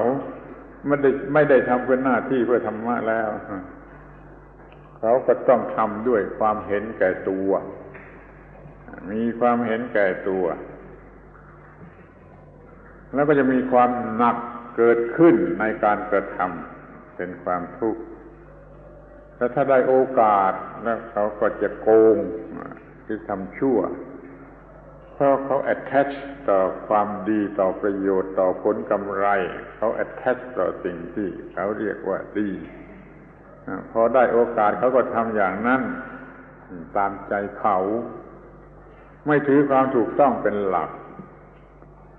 นั่นเขาจึงมีปัญหาเกิดขึ้นเป็นความทุกข์เป็นอะไรหลายๆอย่างที่ทำความลำบากให้แก่เขาแล้วก็ทำความลำบากให้แก่เพื่อนมนุษย์ทุกคนด้วยให้แก่โลกด้วยถ้าเขาทำงานเพื่อตัวเขาเดี๋ยวนี้โลกกำลังมีปัญหามากเพราะเกิดมาจากการทำงานเพื่อตัวกู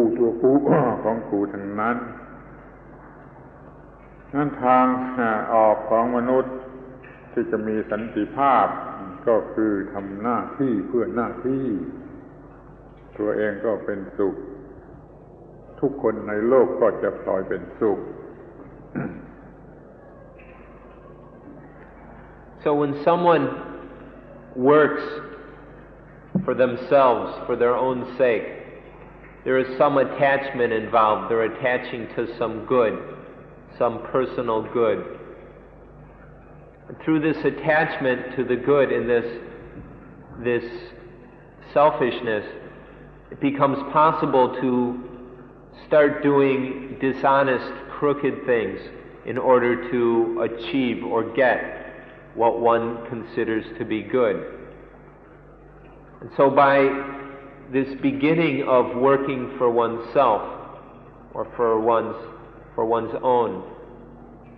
there's this attachment which can grow into attachment also to evil,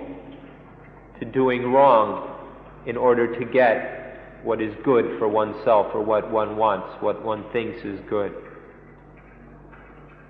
In this way, there are more and more people working only for themselves. They are not working for Dhamma, not working for truth, not even working for the good of all. This is to work very incorrectly. To work correctly is to do one's duty for duty's sake, or to work for Dhamma. This is the way to bring genuine peace into the world. So long as we're working for ourselves, working for our own, then there can be no peace. Because of this attachment, there is always conflict, disputes, and problems arising, both for ourselves and for others. In this selfish working for our own, we always find ourselves in conflict. And this conflict is a great deal of dukkha. And we also fall into times of afflicting others, exploiting others. So there is dukkha for others. This is the result of working for oneself. But in working for Dhamma, in doing duty for duty's sake, there's none of this selfishness and this attachment. So there isn't any of this conflict. And so there is no dukkha for oneself or for others. ขอให้สังเกตเห็นในตอนนี้ว่า ธรรมะคือ duty คือธรรมะคือ duty คือธรรมะเมื่อใดมีการทำหน้าที่อยู่อย่างถูกต้อง เมื่อนั้นก็เรียกว่ามีธรรมะอย่างถูกต้องถ้ามีหน้าที่อย่างคดโกงก็มีธรรมะคดโกงเป็นธรรมะของคนชั่วของซาตานเมื่อธรรมะคือหน้าที่คือธรรมะถ้าไม่มีหน้าที่ที่ถูกต้องก็ไม่มีธรรมะแม้ในโบสถ์เนี่ยถ้าไม่มีการทำหน้าที่ที่ถูกต้องก็ไม่มีธรรมะที่กลางทุ่งนาทำหน้าที่อยู่อย่างถูกต้องกลายเป็นมีธรรมะที่กลางทุ่งนานี่ทำหน้าที่ที่ถูกต้องนั่นคือมีธรรมะที่ถูกต้องเขาทำหน้าที่เพื่อหน้าที่เพื่อธรรมะไม่ต้องกลัวไอ้ผลของการงานการทำหน้าที่ทางวัตถุเป็นเงินเป็นทองก็ไม่ไปในเสียมันก็ยังมีและยังได้แล้วก็เราก็มีและได้และใช้มันโดยไม่ต้องยึดมั่นถือมั่นอีกทำงานโดยไม่ attach ได้เงินมาก็ไม่ attach ใช้เงินไปก็ไม่ attach มีเงินไว้ก็ไม่ attach นี่เป็นการทำหน้าที่อย่างถูกต้องเป็นสัมมัมโบนัมที่สามที่ชีวิตใหม่จะพึงได้ So please memorize the following. Dhamma is duty. Duty is Dhamma. Dhamma is duty. Duty is Dhamma. To really do one's duty is to practice Dhamma. The only way to practice Dhamma is to do one's duty. To do duty for one's own sake or to work for one's own sake is not Dhamma, or that is a crooked kind of Dhamma. To do one's duty crookedly or selfishly is a crooked, dishonest kind of Dhamma. It's not real Dhamma at all. So true Dhamma is to do one's duty selflessly. So duty is Dhamma, Dhamma is duty. To live in a world together in peace, this is absolutely necessary that we work not for our own sake, but for the sake of Dhamma, that we do our duty not for our own sake, but for duty's sake. This is the meaning of this third Sunambanam. This is the advantage of a new life, is doing Dhamma by doing one's duty by practicing Dhamma. Even no matter where we are, one must do one's duty. When we are in a temple, we must do the duty required in that time and place. That is to practice Dhamma. For a farmer in his field, to do the duty that is required in that field at that time for that farmer, that is to practice Dhamma. So to constantly be doing one's duty from moment to moment, that is Dhamma. This is the third Sunambanam, the third meaning or advantage of new life. ถ้าเราทำนาที่กลางทุ่งนานี่ก็เป็นดิวตี้อย่างต่ำเป็นธรรมะอย่างต่ำก็ได้ผลตามธรรมดาสามัญได้เงินได้ข้าวเปลือกแต่ถ้าเราทำนาของพระพุทธเจ้าคำนี้คงจะแปลกสำหรับท่านว่าทำนาของพระพุทธเจ้าเราก็จะได้ข้าวเปลือกเป็นมรรคผลนิพพานเป็นความดับทุกข์ธรรมนาของพระพุทธเจ้าก็คือปฏิบัติวิปัสสนานั่นเองเมื่อทำนาของพระพุทธเจ้าคือปฏิบัติวิปัสสนาแล้วผลก็จะออกมาเป็นมรรคผลคือดับกิเลสได้ดับทุกข์ได้นี่เรียกทำนาอย่างของพระพุทธเจ้ามันก็เป็นหน้าที่ชั้นสูงมันก็ได้รับธรรมะชั้นสูงแต่ เห็นไหมว่าเราถ้าทำหน้าที่แล้วก็เป็นธรรมะแล้วก็จะได้รับผลเป็นความดับทุกข์แต่ว่ามีอย่างต่ำอย่างสูงอย่างธรรมดาแล้วก็อย่างพิเศษขอให้สนใจสิ่งที่เรียกว่าหน้าที่เพื่อหน้าที่ถ้าทำหน้าที่เพื่อตัวกูมันก็เกิดกิเลสแล้วมันก็เกิดทุกข์มันก็เสียหายหมดแม้ทำนาอย่างกลางทุ่งนาก็เป็นทุกข์จะทำนาอย่างของพระพุทธเจ้าก็ทำไม่ได้ถ้าทำหน้าที่เพื่อหน้าที่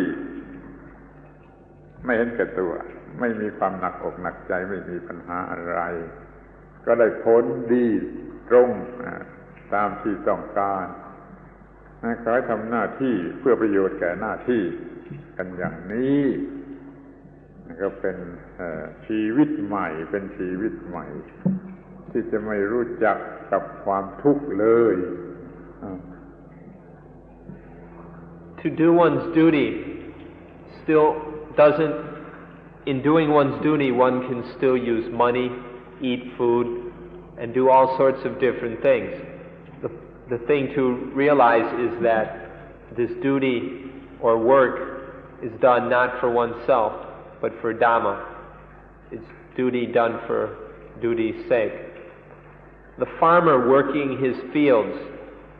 plowing and planting rice in his fields, is doing a low-level kind of duty, and he will receive the benefits from doing that duty. The benefits of working one's rice fields is that one harvests rice.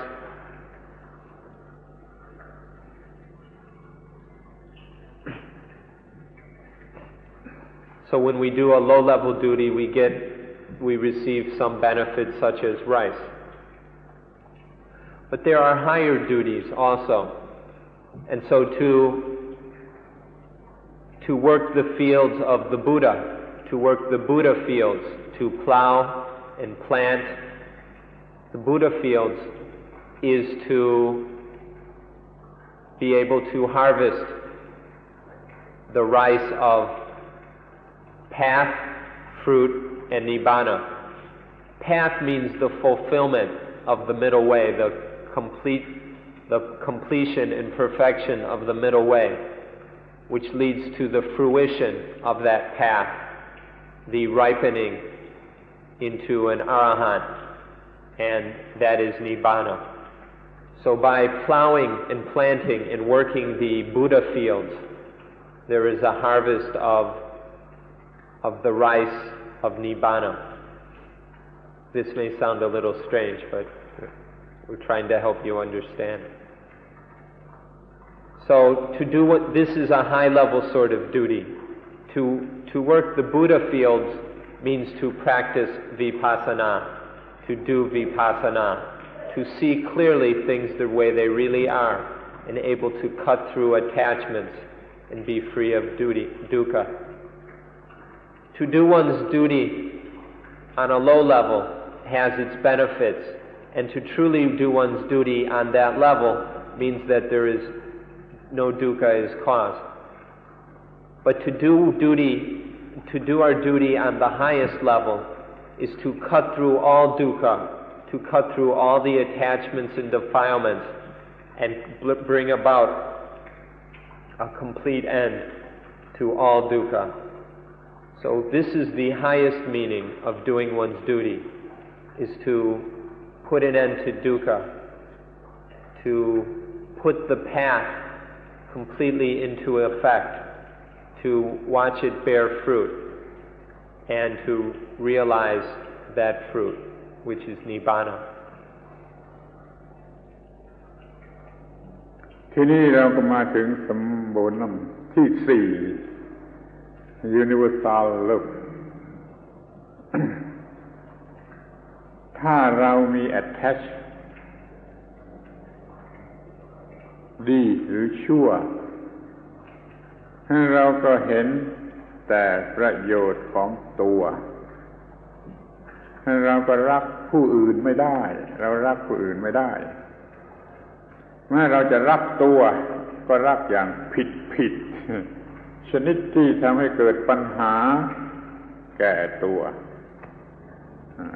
จนเต็มไปด้วย burden of life ชีวิตนี้จะเป็นของหนักเป็นของหนักเพราะยึดมั่นตัวยึดมั่นของตัวแล้วมันก็ไม่มีโอกาสที่จะไปนึกถึงผู้อื่นหรือจะไปรักผู้อื่นได้ดังนั้นต้องกำจัดความยึดมั่นถือมั่นตัวซึ่งเป็นที่ตั้งแห่งดีชั่วนี่ออกไปเสียจึงจะรักผู้อื่นได้ Now we come to the fourth Sunambanam, universal love. If there is any attachment to self, then there will be selfishness. And when there is this selfishness, then there is no way that we can love anyone else. Even if we love ourselves, that is a wrong kind of love. It's nothing like universal love. And this wrong kind of love, this love of self, this selfishness, becomes a heavy, heavy burden. This is the burden of life, selfishness, attachment to self. So long as there is this attachment to self, then there is no true love for other beings. There is just selfishness, creating burdens for oneself and problems for others.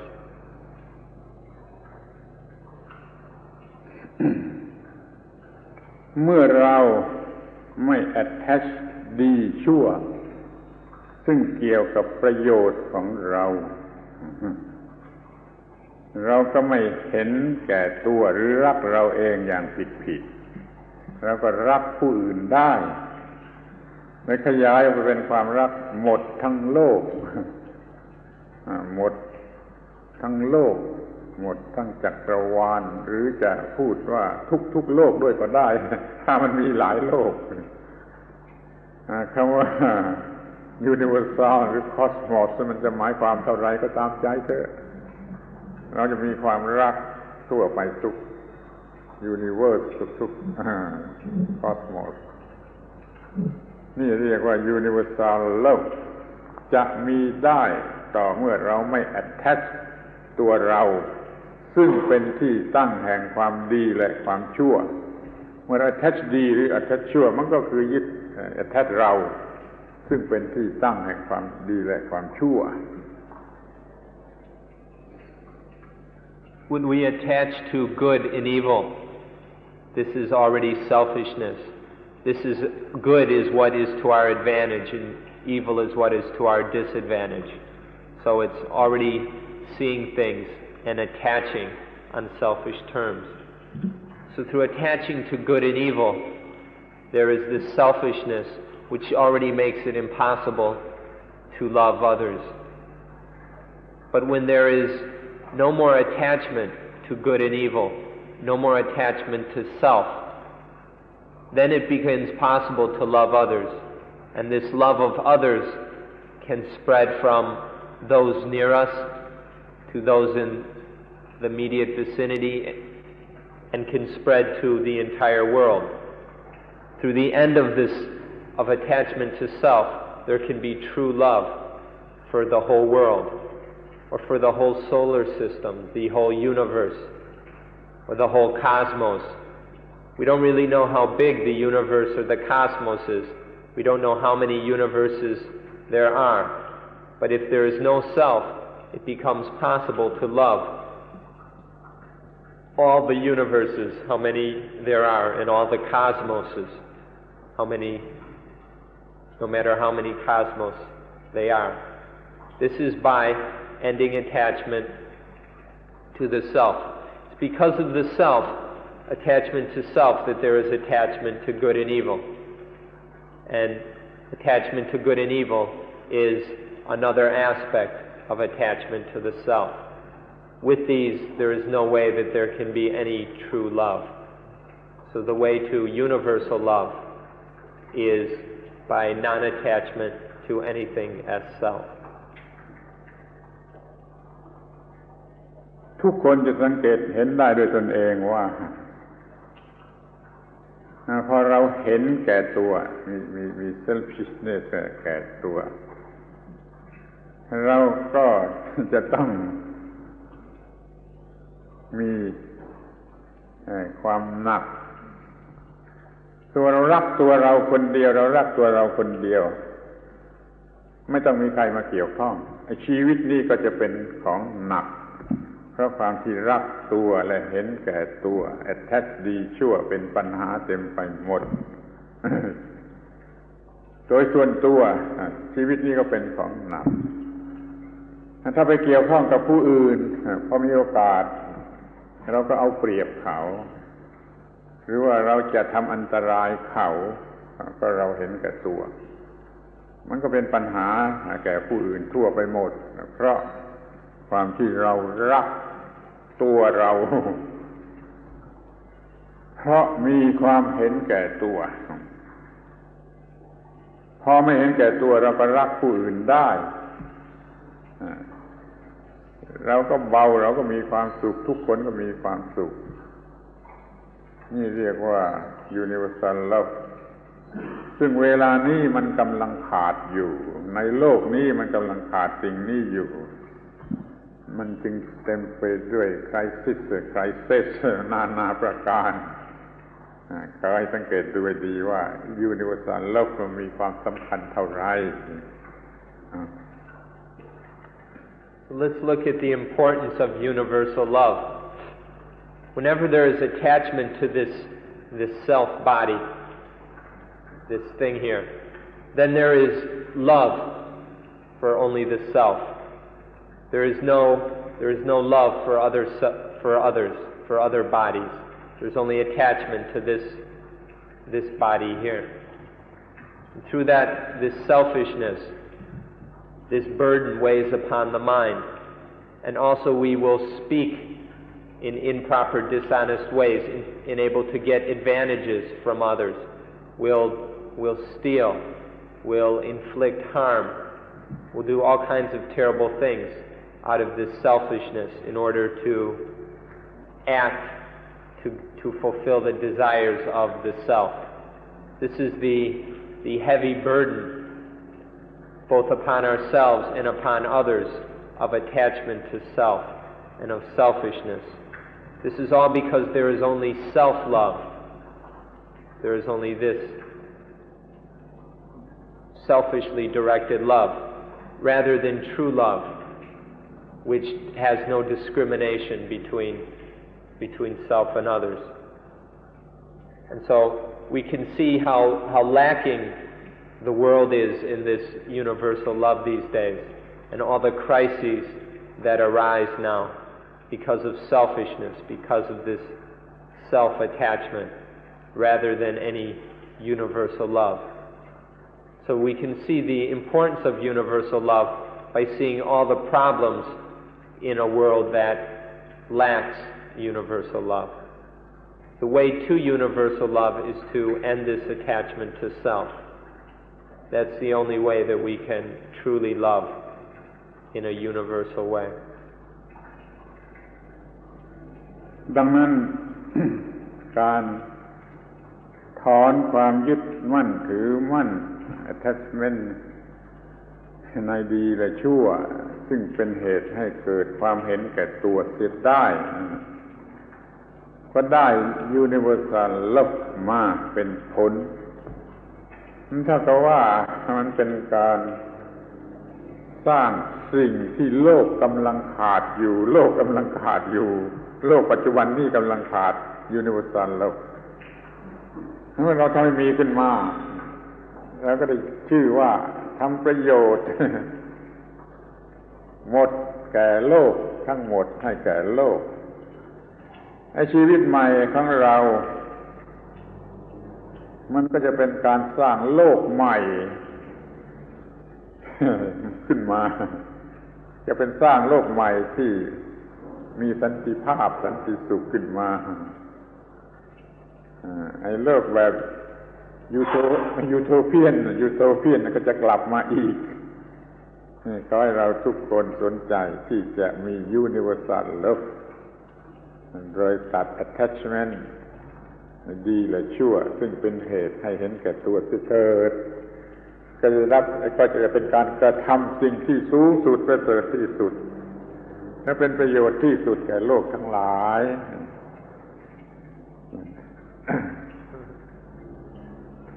So the new life, this new life that is freedom from attachment to good and evil, which means there is no attachment to self, no selfishness. This new life has the advantage of this new life is universal love. New life, when there is truly no selfishness, then it becomes possible to love others. And then there is no more dishonesty, no more stealing, no more taking advantage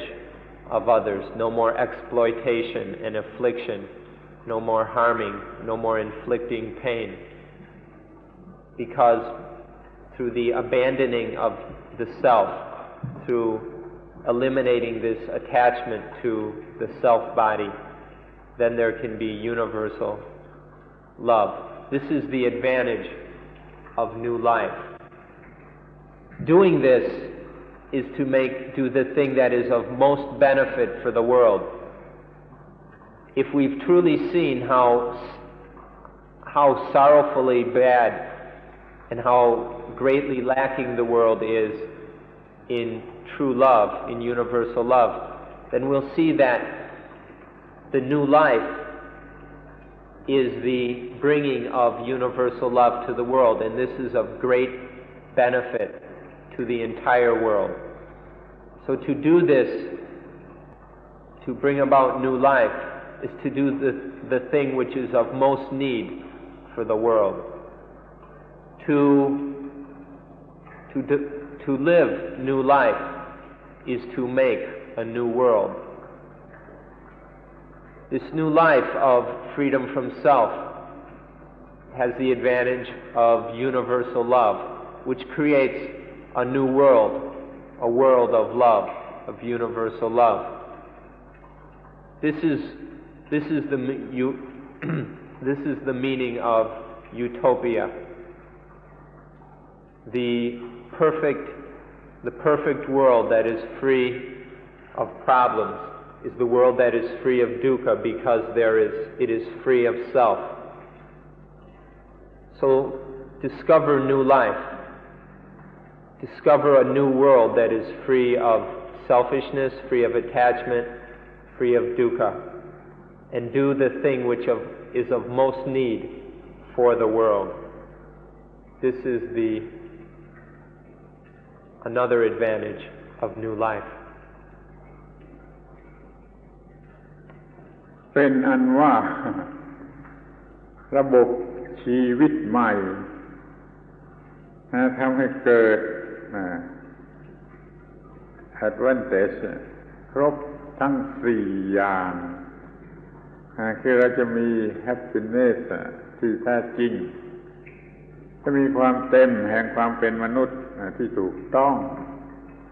แล้วเราก็จะมีการทำหน้าที่เพื่อหน้าที่ซึ่งจะไม่เกิดปัญหาใดๆขึ้นมาในโลกและในที่สุดเราก็ได้รับผลเป็นสันติสุขในโลกเพราะว่ามันมี universal love ขึ้นมาเรียกว่าพอแล้วหรือเกินพอประโยชน์อานิสงส์ที่จะได้รับมันพอแล้วหรือเกินพอคอยมองดูให้ดีว่ามันมีประโยชน์อย่างยิ่งอย่างนี้ในการที่จะมีชีวิตใหม่ So we can see that new life has these 4 benefits, these 4 advantages,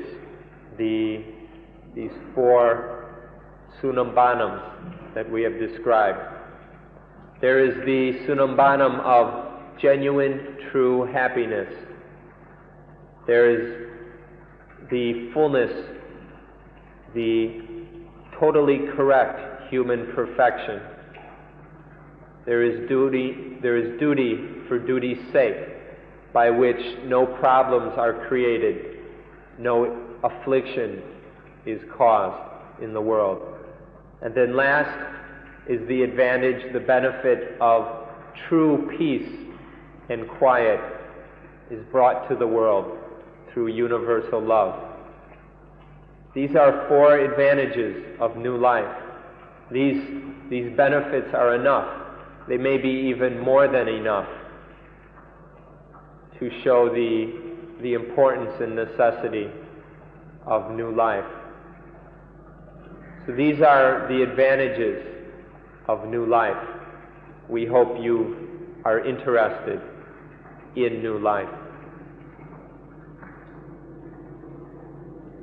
ในที่สุดนี้ ขออภัยขอโทษ